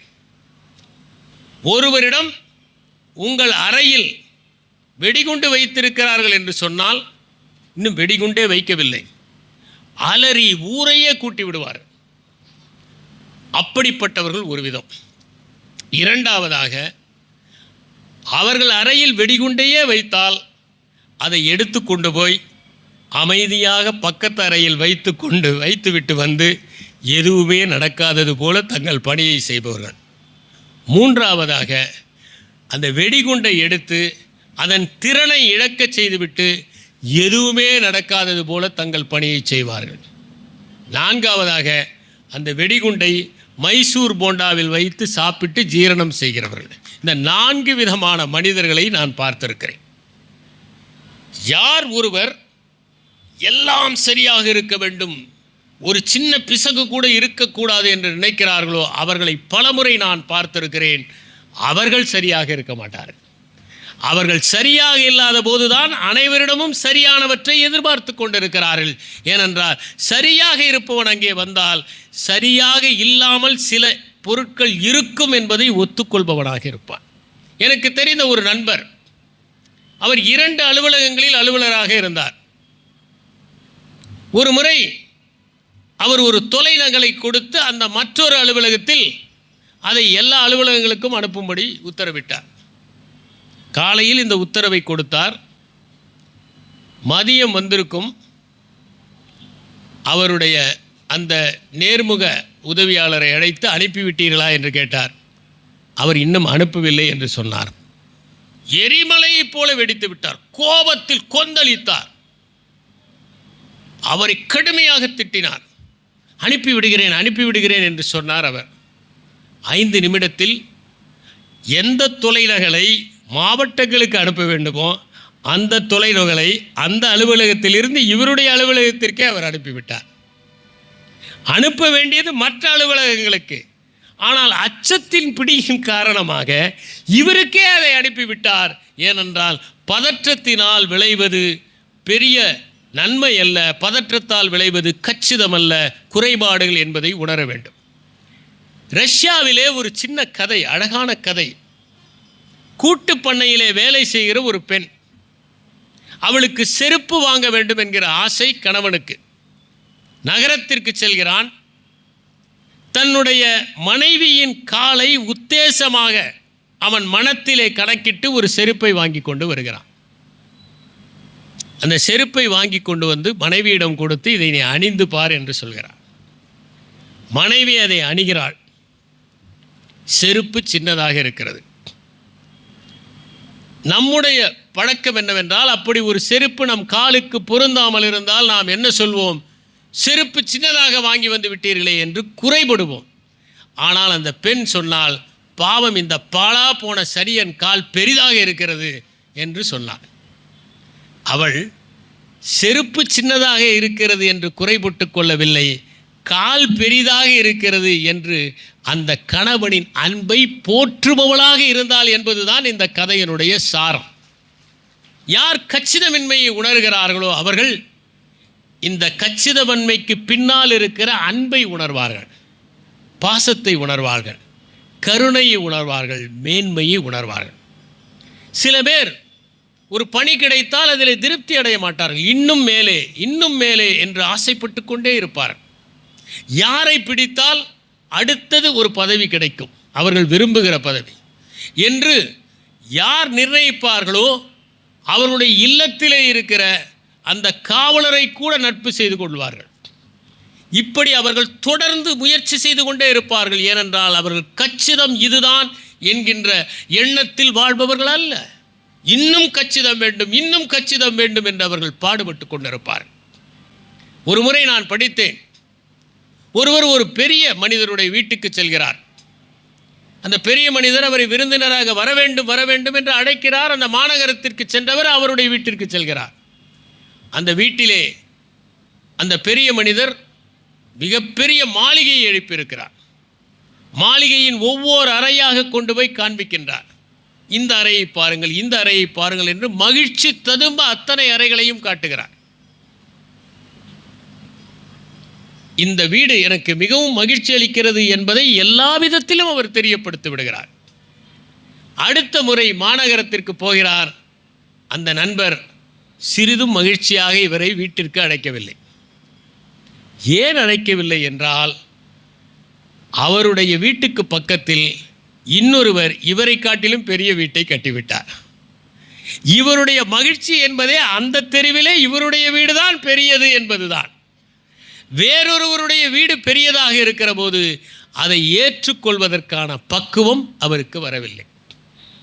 எப்போதுமே ஜென் புத்திசத்தை பொறுத்தவரை ஒரு தோட்டத்தை சுத்தப்படுத்துவது என்றால் ஒரு சருகு கூட இல்லாமல் சுத்தப்படுத்துவதல்ல. நீங்கள் சுத்தப்படுத்தி முடித்த பிறகு அதிலே ஒரு சருகையாவது விட்டு வர வேண்டும். ஏனென்றால் ஒரு சருகும் இல்லாமல் எப்போதும் தோட்டம் இருக்காது. சிறிது நேரத்தில் அங்கே ஒரு சருகு விழுந்துதான் தீரும். ஒரு சீடனுக்கு தோட்டத்தை சுத்தப்படுத்தும் பணியை கொடுத்தார்கள். அவன் சென்று தோட்டத்தை முழுமையாக சுத்தப்படுத்தினான். ஒரு பிசிறு கூட இல்லாமல் சுத்தப்படுத்தினான். தலைமை துறவியை சென்று அழைத்தான், வாருங்கள் வந்து பாருங்கள் தோட்டத்தை எவ்வளவு சுத்தமாக இருக்கிறது என்று. அவர் வந்தார், பார்த்தார், எல்லாம் நன்றாக இருக்கிறது, கொஞ்சம் பொறு என்று ஒரு மரத்தை சற்று உலுக்கினார். சில மலர்களும் விழுந்தன, சில சருகுகளும் விழுந்தன, இப்போது சரியாக இருக்கிறது என்று சொன்னார். ஒரு காலத்தில் தோட்டம் என்று சொன்னால் இடது பக்கம் என்ன இருக்கிறதோ அதுதான் வலது பக்கமும் இருக்க வேண்டும் என்று சொல்வார்கள், சிமெட்ரி என்று. ஏனென்றால் நம்முடைய மனமே ஒரு பக்கம் இருப்பதைப் போல இன்னொரு பக்கம் இருக்க வேண்டும் என்று நினைக்கிறோம். ஒரு ஆடலை பார்த்தால் கூட நீங்கள் பார்க்கலாம், வலது பக்கம் என்ன அபிநயம் செய்கிறார்களோ அதைத்தான் இடது பக்கமும் செய்வார்கள். அப்போதுதான் அந்த நடனம் முழுமையானதாக பொருள். ஆனால் தோட்டக்கலையை பொறுத்தவரை இப்போதெல்லாம் வலது பக்கம் இருப்பதைப் போல இடது பக்கம் இருக்க வேண்டிய அவசியம் இல்லை என்றார்கள். ஏனென்றால் நம்முடைய உடலே அசிமெட்ரியில் தான் இருக்கிறது. இடது பக்கம்தான் நமக்கு இதயம் இருக்கிறது. சில பேருக்கு வலது பக்கமும் உண்டு, ஒரு சிலருக்கு உண்டு. வலது பக்கம்தான் நமக்கு கல்லீரல் இருக்கிறது. இப்படி நம்முடைய இதயமே சமத்தன்மையிலே இல்லை என்பதுதான் உண்மை. கச்சிதமாக இல்லை. கச்சிதமின்மையால் இந்த உடல் இயங்கிக் கொண்டிருக்கிறது. வாபி சாபி என்கிற தத்துவம் ஜப்பானிலே உழுகிறது. நோபுவோ சுசுகி என்பவர் மனிதர்களுடைய மனநிலையை பற்றி சொல்லுகிறார். பெரும்பான்மையான மனிதர்கள் எப்படி இருக்கிறார்கள்? அவர்கள் இன்னும் மேம்பட்ட வாழ்க்கையை வாழ வேண்டும், இன்னும் பெரிய வீடுகளில் வாழ வேண்டும், இன்னும் மேம்பட்ட பதவிகளில் வாழ வேண்டும், இன்னும் மேம்பட்ட வட்டத்தில் பழக வேண்டும் என்கிற எண்ணத்தோடு இருக்கிறார்கள். இந்த எண்ணம் இருப்பதனால்தான் இந்த பெரும்பான்மையான மனிதர்கள் மகிழ்ச்சியாக இல்லை என்று குறிப்பிடுகிறார். மகிழ்ச்சி என்பது இருப்பதில் திருப்தி அடைகிற ஒரு நேர்த்தி என்பதை உணர வேண்டும். ஒரு தந்தை மகனுக்கு அறிவுரை சொன்னார். மிகப்பெரிய செல்வந்தருடைய மகன் அவன். இறக்கிற தருவாயில் தந்தையை கேட்டான், எனக்கு ஏதாவது அறிவுரை சொல்ல வேண்டும் என்றால் சொல்லுங்கள்.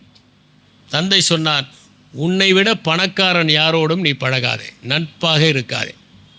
அந்த ஊரிலேயே பெரிய செல்வந்தர் அவர்தான். தந்தை இறந்து விடுகிறார். தந்தையின் அறிவுரையை நாம் சோதித்து பார்க்கலாம் என்கிற எண்ணம் அவனுக்கு வந்தது. அதனால் அவன் அந்த ஊரிலேயே இவனை விட பணக்காரர் மன்னருடைய மகன் இளவரசன் தான். இளவரசனோடு நட்பு கொண்டான். சில நேரங்களில் நாம் உண்மையை நிரூபிப்பதற்காக பரிசோதித்து பார்க்கிறோம் என்று சொன்னார் ஜெயகாந்தன். பரிசோதிக்காமலேயே உண்மையை ஏற்றுக்கொள்ளலாம், ஆனால் நாம் ஏற்றுக்கொள்ள தயாராக இல்லை. எனவே அந்த பணக்கார இளைஞன் இளவரசனோடு நட்பு கொண்டான். ஒவ்வொரு நாளும் அரண்மனைக்கு விலையுயர்ந்த பொருட்களை எல்லாம் எடுத்துக்கொண்டு போய் தின்பண்டங்களை எல்லாம் கொடுப்பான். ஒரு நாள் இளவரசனுக்கு சந்தேகம் வந்தது. இவ்வளவு பொருட்களை தருகிறானே, இவனுடைய இல்லம் எப்படி இருக்குமோ என்று ஒரு நாள் உங்கள் வீட்டுக்கு வருகிறேன் என்று சொல்லிவிட்டான்.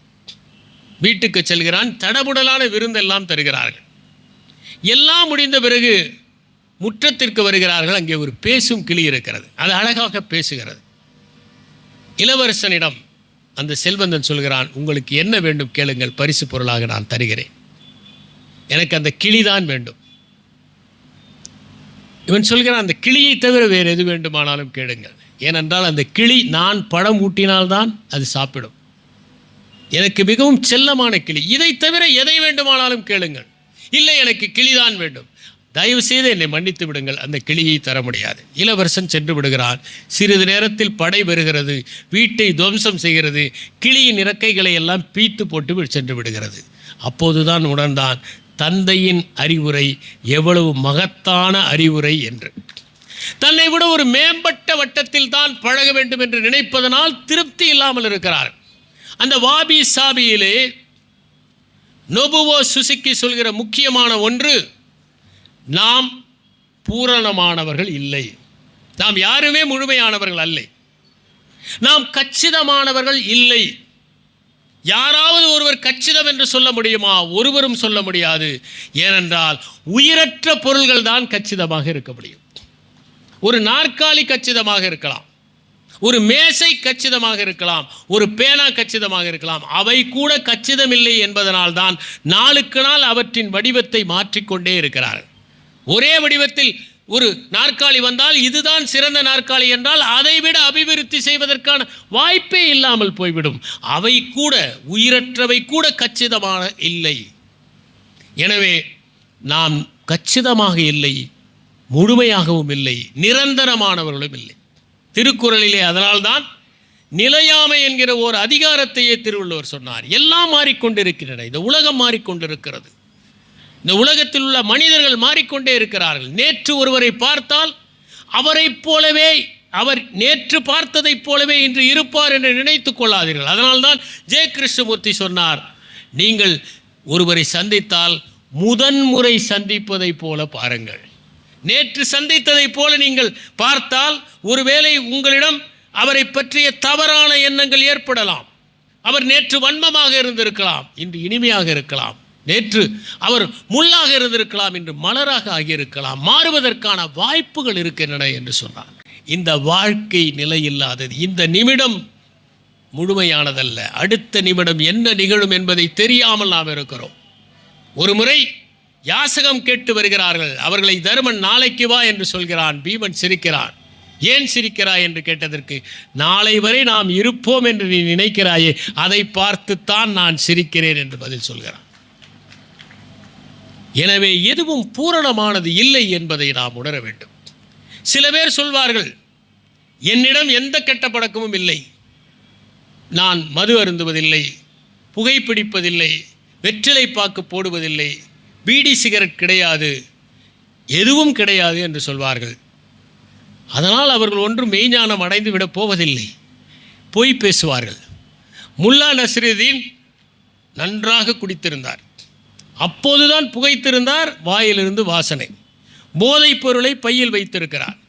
மருத்துவரிடம் வந்தார் இருமிக்கொண்டே. மருத்துவர் கேட்டார், உங்களுக்கு மது பழக்கம் உண்டா? இல்லை.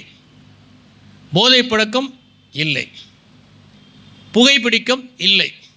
அப்போது என்ன கெட்ட பழக்கம் இருக்கிறது? பொய் சொல்லுவேன் என்று சொன்னார். இவை அத்தனையும் அதில் அடங்கி விடுகிறது.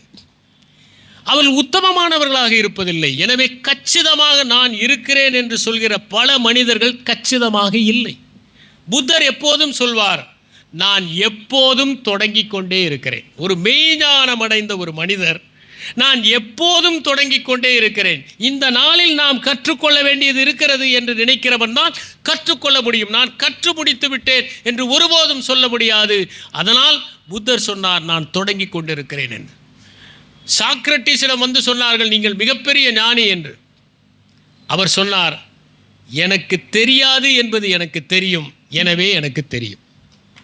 தெரியாததை தெரிந்து கொள்வதுதான் அறிவு. தெரியாததை தெரிந்து கொள்வதுதான் தெரிந்து கொள்வதன் ஒரு பகுதி என்று சாக்ரட்டிஸ் சொன்னார். நியூட்டன் எவ்வளவு பெரிய ஞானி. உலகத்தின் 3 கணக்கு விஞ்ஞானிகளை பற்றி கூறுகிற போது 3 பேரை பட்டியலிடுகிறார்கள். ஒன்று ஆர்க்கிமிடிஸ். பித்தாகரஸ் கூட அங்கே இல்லை. ஆர்க்கிமிடிஸ். இரண்டாவதாக நியூட்டன். மூன்றாவதாக காஸ்.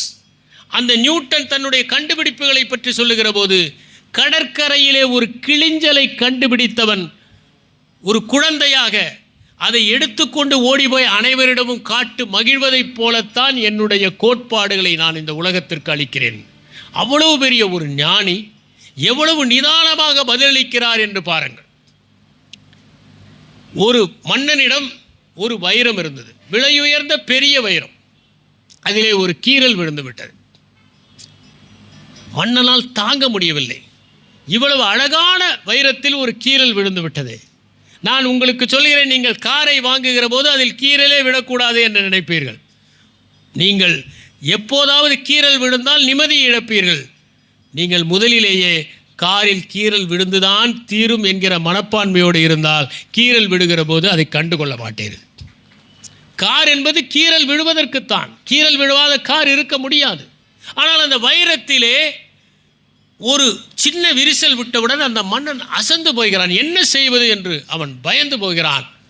யாராவது இந்த வைரத்தை சரி செய்ய முடியுமா என்று கேட்கிறான். ஒரு வைரக் கலைஞர் ஒருவர் வருகிறார். எனக்கு இதை 1 வாரம் கொடுங்கள், நான் சரி செய்து கொடுக்கிறேன். எடுத்துக்கொண்டு செல்கிறார். 1 வாரம் கழித்து கொண்டு வருகிறார். அந்த வைரம் ஒரு ரோஜா பூவை போல அதை செதுக்கி கொண்டு வந்து கொடுக்கிறார்.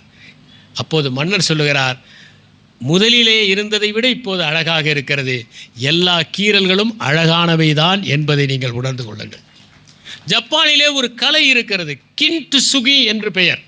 கின்ட்டு சுகி என்றால் உடைந்த கோப்பைகளை தங்கத்தாலோ வெள்ளியாலோ அதனுடைய விரிசல்களை சரி செய்வது. அந்த விரிசல்களில் அவர்கள் தங்கத்தை வைத்து அதை இணைப்பார்கள். அந்த கோப்பை இன்னும் அழகு பெற்றுவிடும்.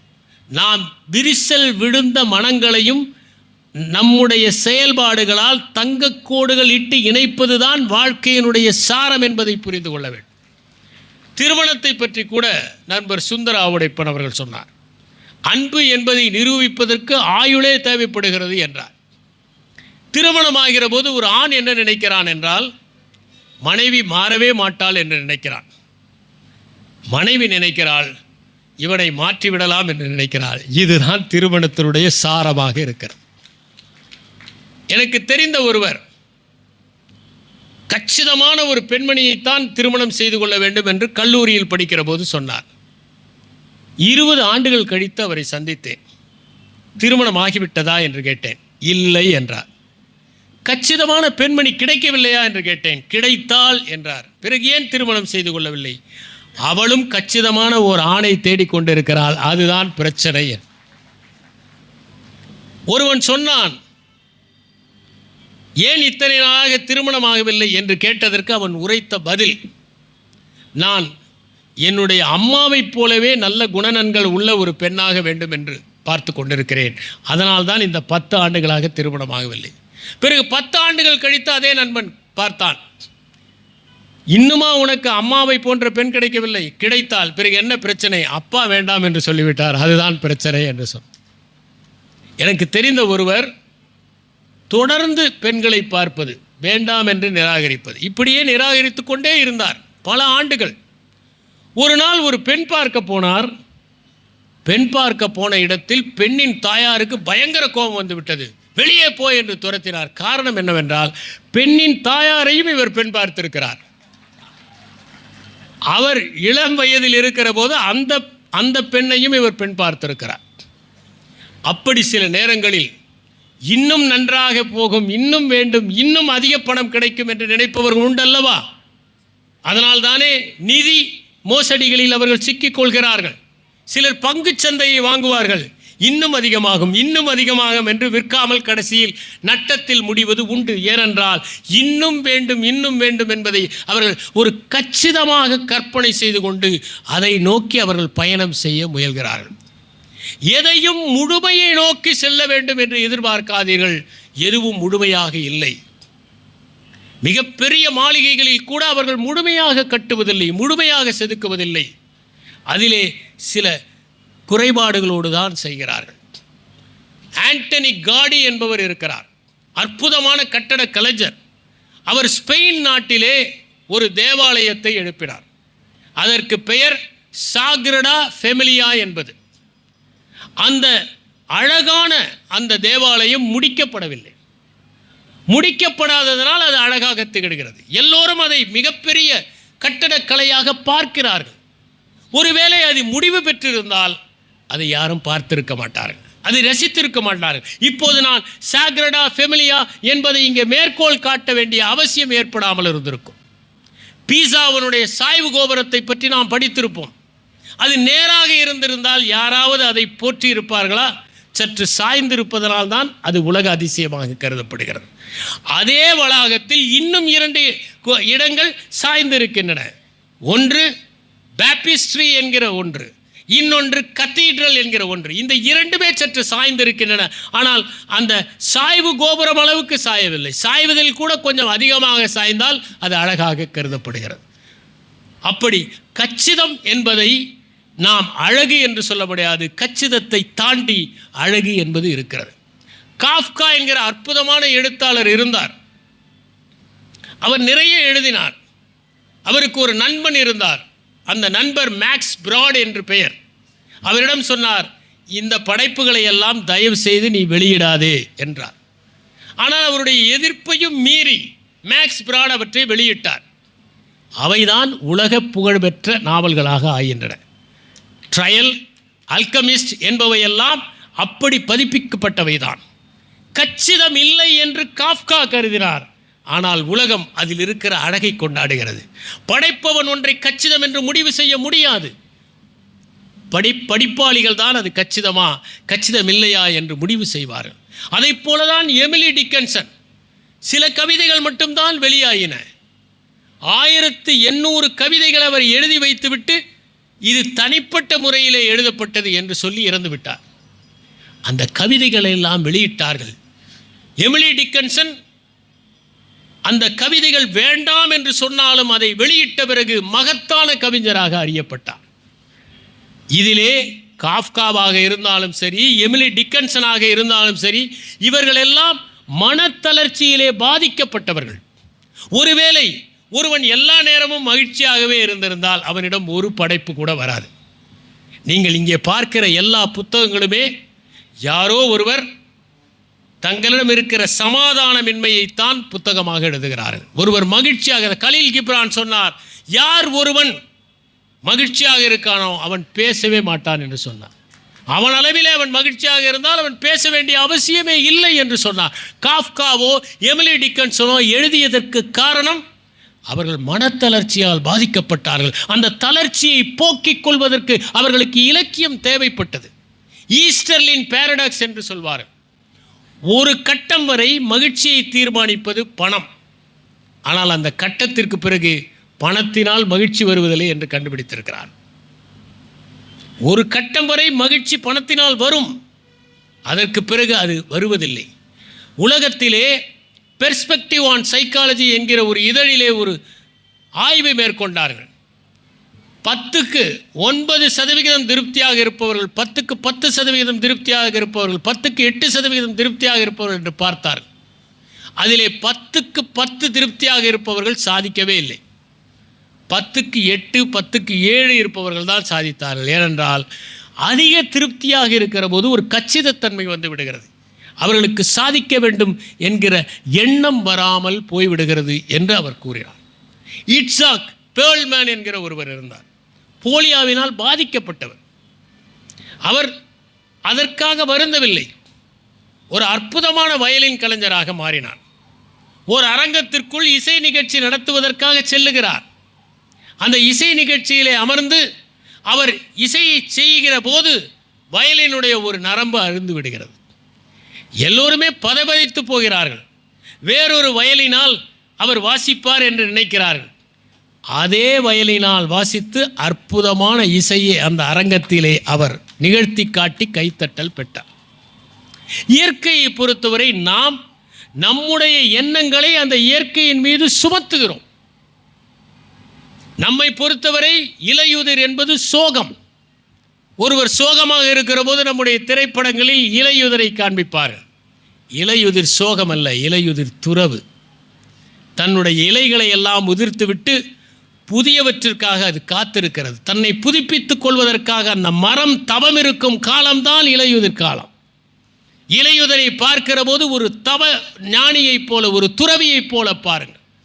ஜென் ஹைக்கு ஒன்று உண்டு, நீ இரு நான் போகிறேன், 2 இலையுதிர் காலங்களா. ஒரு இலையுதிர் மரத்தை பார்க்கின்ற ஒரு துறவி சொல்கிறார், அந்த இடத்திற்கு வருகிறார், அங்கே தங்கலாம் என்று நினைக்கிறார்.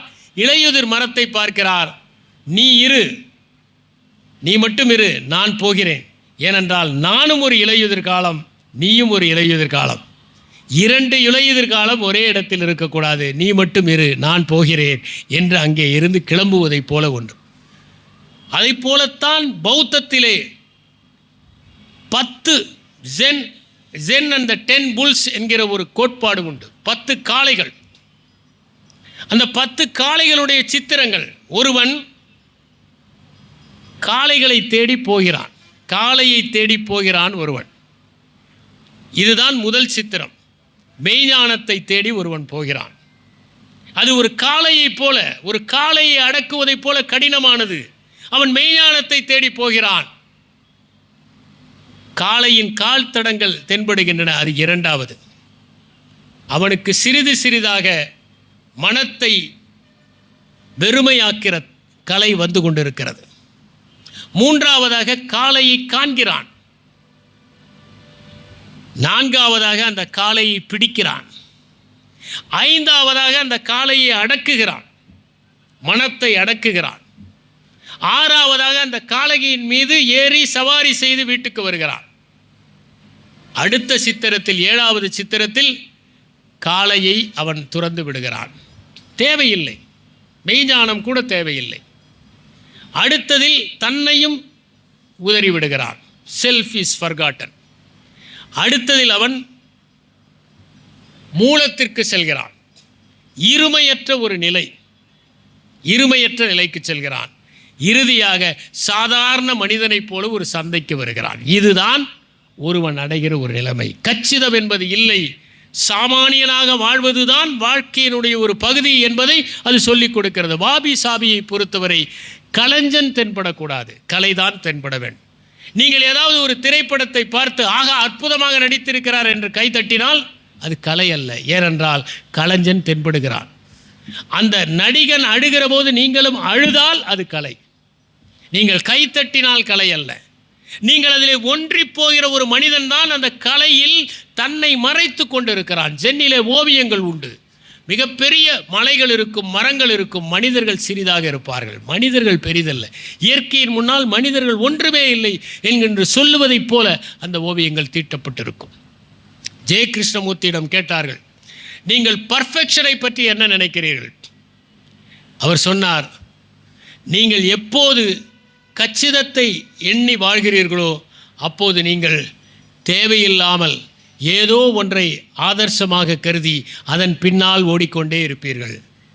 நீங்கள் பல பேரை பார்க்கலாம், அவர்கள் ஏதோ ஒன்றின் பின்னால் வாழ்க்கை முழுவதும் ஓடி இறுதியில் அதை அடைந்த பிறகு ஐயோ நாம் வாழ்நாளையெல்லாம் இதை தேடுவதிலும் இதை பிடிப்பதிலும் வீணடித்து விட்டோமே, மகிழ்ச்சியை இழந்து விட்டோமே என்று நினைப்பார்கள்.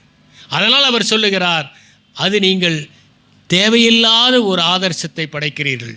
விழிப்புணர்வுடன் இருங்கள். விழிப்புணர்வுடன் இருக்கிற போது உங்களை மேம்படுத்தி கொள்ளலாம்.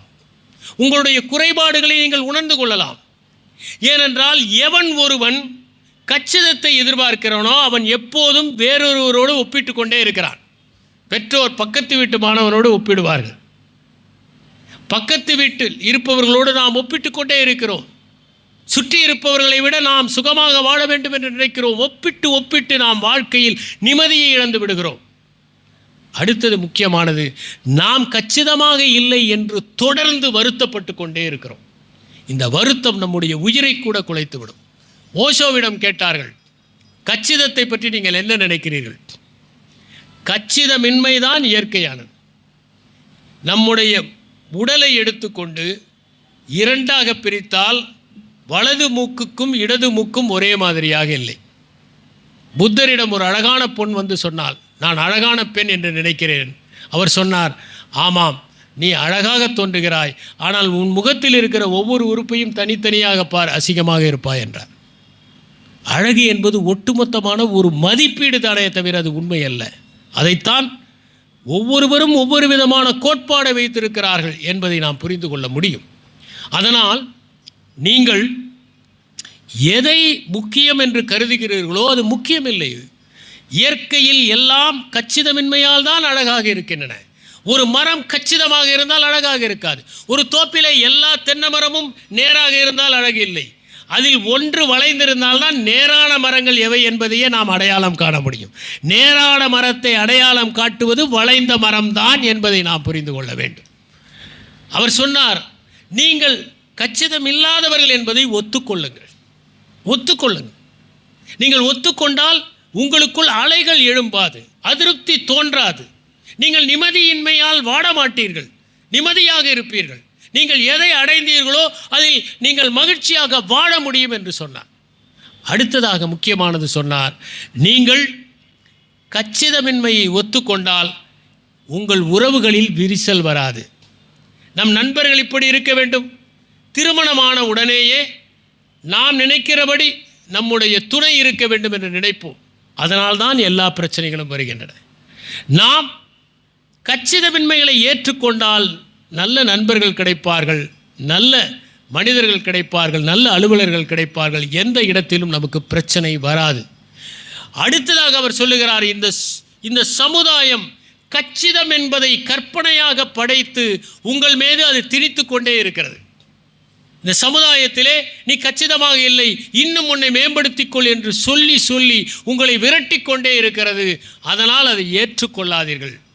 நீங்கள் கச்சிதமின்மையாக இருந்தால்தான் வளர்வதற்கான வாய்ப்பு இருக்கிறது. ஒருவன் கச்சிதமாக இருந்து விட்டால் அதற்கு பிறகு அவனுக்கு வளர்வதற்கு வாய்ப்பே இருக்காது. அவனே இனிமேல் சாதிப்பதற்கு ஒன்றுமில்லை என்று நினைப்பான். பல படைப்பாளிகள் தற்கொலை செய்து கொண்டார்கள். காரணம், இனிமேல் ஒன்றுமில்லை என்று நினைத்தார்கள். அதனால் அவர்கள் வாழ்க்கையை முடித்து கொண்டார்கள். கச்சிதமின்மைதான் உங்களுடைய வளர்ச்சிக்கு சாதகமாக இருக்கிறது. நமக்கு என்ன தெரியுமோ அதை எல்லாவற்றையும் காட்டிவிடுவதல்ல கலை. அது கச்சிதம் ஆகாது. சில நேரங்களில் நாங்கள் பார்க்கலாம், சில பேச்சாளர்கள் தங்களுக்கு தெரிந்த எல்லா நகைச்சுவையும் ஒரே மேடையிலே சொல்லிவிடுவார்கள். அதற்கு பிறகு அதையே திரும்ப திரும்ப எல்லா மேடைகளிலும் சொல்வார்கள். சில கலைஞர்கள் முதல் திரைப்படத்தை அற்புதமாக எடுப்பார்கள், அடுத்த திரைப்படத்திலிருந்து ஒன்று கூட விளங்காது. ஏனென்றால் அவர்கள் இது நாள் வரை சேர்த்து வைத்திருந்த அத்தனை உத்திகளையுமே முதல் படத்திலேயே அவர்கள் செலவழித்து விடுகிறார்கள். அதற்கு பிறகு அவர்கள் செலவழிப்பதற்கு எதுவுமே இருக்காது. இனி புதிதாக அவர்களால் உற்பத்தி செய்ய முடியாமல் போய்விடும். நமக்கு தெரிந்தவற்றில் சிலவற்றை மட்டும் காட்டிவிட்டு செல்வதுதான் கலையினுடைய இயல்பு. ஏனென்றால் கச்சிதமாக்குகிறேன் என்று எல்லாவற்றையும் காட்ட நினைப்பதல்ல. சுந்தர ராமசாமி சொன்னார், ஒரு படைப்பில் வாசகனுக்கு என்று ஒரு பகுதி இருக்க வேண்டும். எல்லாவற்றையும் எழுத்தாளரே சொல்லிவிடக்கூடாது. சிலவற்றை வாசகனுக்காக நீங்கள் விட்டு வையுங்கள், அவன் கற்பனை செய்யட்டும். கராமசவ் சகோதரர்களை நீங்கள் படித்தால் அதிலே வாசகனுக்கான அம்சம் இருக்கிறது. அதனால்தான் அது சிறந்த படைப்பாக இருக்கிறது. நீங்கள் போரும் அமைதியும் என்கிற டால்ஸ்டாயினுடைய புத்தகத்தை படித்தால் அதிலே வாசகனுக்கான ஒரு அம்சம் இருக்கிறது. அதுதான் அதை வியப்புக்குரிய ஒரு படைப்பாக மாற்றுகிறது. ஷேக்ஸ்பியரை பற்றி நாம் படிக்கிறோம். இந்த நேரத்தில் கூட உலகத்தில் ஏதோ ஒரு மூலையில் ஷேக்ஸ்பியருடைய ஒரு நாடகம் அரங்கேற்றப்பட்டு கொண்டிருக்கும். அப்படிப்பட்ட மகா கவிஞனாக திகழ்ந்தவர் ஷேக்ஸ்பியர். ஆனால் அந்த ஷேக்ஸ்பியருடைய படைப்புகளில் நிறைய தவறுகள் இருக்கின்றன. உதாரணமாக ஜூலியஸ் சீசரில் கடிகாரத்தை புரூட்டஸ் பார்த்ததை போல வருகிறது. 2000 ஆண்டுகளுக்கு முன்னால் ஏது கடிகாரம்? ஆனால் அந்த கச்சிதமின்மைகளை எல்லாம் அவருடைய அந்த படைப்பு விழுங்கி கொண்டு செல்கிறது. நாம் ஷேக்ஸ்பியரை பாராட்டுவது அவருடைய படைப்பின் மேன்மைக்காகத்தானே தவிர இந்த கச்சிதமின்மையெல்லாம் நாம் சரி செய்ய வேண்டும் என்பதற்காக. சில இடங்களில் அவர் பன்மையிலே சிலவற்றை பேசுகிறார், ஒருமையிலே பேச வேண்டியவற்றை. காலக்கெடுவில் கூட சில குளறுபடிகள் இருக்கின்றன. ஆனால் இவற்றையெல்லாம் தாண்டி அந்த படைப்பு நிற்பதற்கு காரணம் அந்த கச்சிதமின்மையை நாம் ஏற்றுக்கொள்கிறோம். தமிழ் பாடல்களிலே மயில் என்று வந்தால் பெண்ணை பார்த்து தோகை மயிலே என்று அழைக்கிற பாடல்கள் பல இருக்கின்றன. ஆனால் தோகை என்பது ஆண் மயில்களுக்குத்தான். பெண் குயில்கள் பாடுவதில்லை, ஆண் குயில்கள் தான் பாடுகின்றன. ஆனால் அவற்றையெல்லாம் நாம் ஏற்றுக்கொள்கிறோம். ஏனென்றால் ஒரு படைப்பை பொறுத்தவரை கச்சிதமின்மை முக்கியமே. கச்சிதமின்மையை தாண்டி அழகுணர்வை மட்டுமே நாம் பார்க்க கற்றுக்கொள்கிறோம். அதனால்தான் நாம் அதை நேசிப்பதற்கு கற்றுக்கொள்வதற்கு அந்த கச்சிதமின்மைகளை நாம் பொருட்படுத்தாமல் இருக்கிறோம். திரு சுந்தரவாவுடைப்பன் அளபடையுடன் ஒரு பாடலை, திருக்குறளை சொன்னார். அந்த அளபடை என்பது என்ன? கச்சிதமான இலக்கணத்திற்குள் பொருந்தாமல் இருக்கிற போது அதை கச்சிதமாக்குவதற்காக நாம் நீடிப்பது தான் அளபடை. அதிலே ஒரு எழுத்தை கூட போட்டு இலக்கணத்தை நாம் சரி செய்கிறோம். அது கச்சிதமின்மையை சரி செய்கிற ஒரு உத்தியாகத்தான் இருக்கிறது. எரிக் பேர்ன் என்பவர் ஒரு கோட்பாட்டை கொடுத்தார், ஐ ஆம் ஓகே யூ ஆர் ஓகே என்பது. பல நேரங்களில் நாம் நினைக்கிறோம் நாம் மட்டுமே சரியாக இருக்கிறோம், எதிரே இருப்பவர்கள் யாருமே சரியில்லை என்று நினைக்கிறோம். இதுதான் பிரச்சனை. நாம் கச்சிதமாக இருக்கிறோம், நம்மை சுற்றி இருக்கிற யாருமே கச்சிதமாக இல்லை என்று நினைக்கிறோம். இந்த பிரச்சனை தான் இந்த உலகத்தில் இருக்கிற அத்தனை உறவுகளிலும் விரிசல் விடுவதற்கு காரணமாக இருக்கிறது. நாமும் கச்சிதமில்லை, மற்றவர்களும் கச்சிதமில்லை என்று நினைக்க வேண்டியதில்லை. எல்லோரும் அவரவர்கள் விகிதத்திலே கச்சிதமாக இருக்கிறார்கள் என்று எண்ணுகிற போதுதான் வாழ்க்கை முழுமை பெறுவதாக இருக்கிறது. நீங்கள் இதிகாசத்தை படித்து பாருங்கள். பிளாட்டோ ஒரு அற்புதமான ஒரு தத்துவத்தை சொல்லுகிறார். நாம் இருக்கிற உலகம் இருக்கிறதே, இதுவே கச்சிதமானது அல்ல, இது கச்சிதமான உலகத்தின் ஒரு நிழல் என்று கூறுகிறார். அவர் அலிகரி ஆஃப் த கேவ் என்று ஒன்று சொல்வார். இந்த உலகத்தில் சிறை கைதிகள் எல்லாம் ஒரு குகையில் இருப்பதைப் போல பலர் இருக்கிறார்கள். அந்த சிறை கைதிகள் வெளியே எதையும் பார்ப்பது இல்லை. வெளியே அங்கே ஒரு தீ மூட்டி வைத்திருக்கிறார்கள். அவர்கள் வெளியே இருப்பவர்களுடைய நிகழ்வுகளை பார்த்து வெறும் நிழல்களை பார்க்கிறார்கள். இந்த நிழல்கள் தான் உண்மை என்று அந்த சிறை கைதிகள் நினைத்து கொண்டிருக்கிறார்கள். ஒரு சிலர் தப்பித்து வெளியே போகிறார்கள். அங்கே அவர்கள் உண்மையை பார்த்து திரும்பி வந்து இவர்களிடம் இது உண்மை அல்ல என்று சொல்கிறார்கள். ஆனால் அவர்கள் ஏற்றுக்கொள்வதில்லை என்கிறார். இந்த உலகத்தில் உண்மையை பார்த்தவர்கள் வந்து சொல்லுகிற போது ஏற்றுக்கொள்வதற்கு பலர் தயாராக இல்லை என்பதைத்தான் பிளாட்டோ சொல்கிறார். நீங்கள் இதிகாசங்களிலே பார்க்கலாம். கிரேக்கத்திலே அக்கிலஸ் என்பவன் வருவான். அவன் உடல் முழுவதும் வஜ்ரம் போல வைரம் பாய்ந்த ஒரு மேனி. ஆனால் அவன் குதிகால் மட்டும் பலவீனமாக இருக்கும். அவன் பிறக்கிற போது ஒரு அசரீரி கேட்கிறது. அவன் தாய் அதை கேட்கிறாள். இந்த குழந்தையை ஸ்டைக்ஸ் நதியிலே மூழ்கி எடுத்தால் மூழ்கப்பட்ட பாகங்கள் எல்லாம் அம்பு துளைக்காத அளவுக்கு வைரமாக இருக்கும். அவள் யோசிக்கிறாள், எதை பிடித்து தூக்குவது? குதிகாலை பிடித்து தூக்குகிறாள். அதனால் குதிகால் பலவீனமாகி விடுகிறது. அந்த குதிகாலில் தான் அம்பு செலுத்தி பேரிஸ் என்பவன் அவனை கொள்கிறான். எனவே உலகத்தில் பலவீனம் இல்லாதவர்கள் இருக்க முடியாது. நம் எல்லோருக்கும் பலவீனம் இருக்கிறது. அந்த பலவீனத்தை அறிகிற போது அது பலமாக மாறிவிடுகிறது. நம்முடைய கச்சிதத்தன்மையை நாம் உணர்கிற போது நாம் கச்சிதமாக ஆகிவிடுகிறோம் என்பதுதான் உண்மை. ஒவ்வொரு மேடையிலும் ஒருவர் சொன்னார், ஒவ்வொரு மேடையிலும் நான் பேசி முடித்த பிறகு 4 பேச்சுகள் தோன்றுகின்றன. ஒன்று நான் தயாரித்த பேச்சு, இரண்டாவது நான் மேடையில் உண்மையில் பேசிய பேச்சு, மூன்றாவதாக திரும்பி போகிற போது இப்படியெல்லாம் பேசியிருக்கலாமே என்று நான் சிந்திக்கிற பேச்சு, நான்காவதாக பத்திரிகைகளில் வெளிவர பேச்சு என்று. எனவே கச்சிதம் என்பது கற்பனை தான். மனிதன் கச்சிதமின்மையை ஏற்றுக்கொண்டால் இந்த உலகம் அழகாக இருக்கும். நாம் அனைவருமே கச்சிதத்தை நோக்கிய பயணத்தில் மேற்கொள்ள வேண்டும். யார் ஒருவர் நேர்மையாக இருக்கிறார்களோ அவர்கள் தங்கள் குறைகளையும் ஒற்றுக்கொள்வார்கள். அந்த குறைகளிலிருந்து விடுபடுவதற்கு முற்படுவார்கள் என்று கூறி உங்கள் அனைவருக்கும் என்னுடைய அன்பு வணக்கங்களை தெரிவித்து விடைபெறுகிறேன். இந்த பதிவை குறித்து உங்களுடைய கருத்துக்கள் வரவேற்கப்படுகின்றன. மறவாது ஐதருமபுரி சேனலை சப்ஸ்கிரைப் செய்து பாருங்கள். இந்த நாள் இனிய நாளாக அமைய வாழ்த்துகின்றோம்.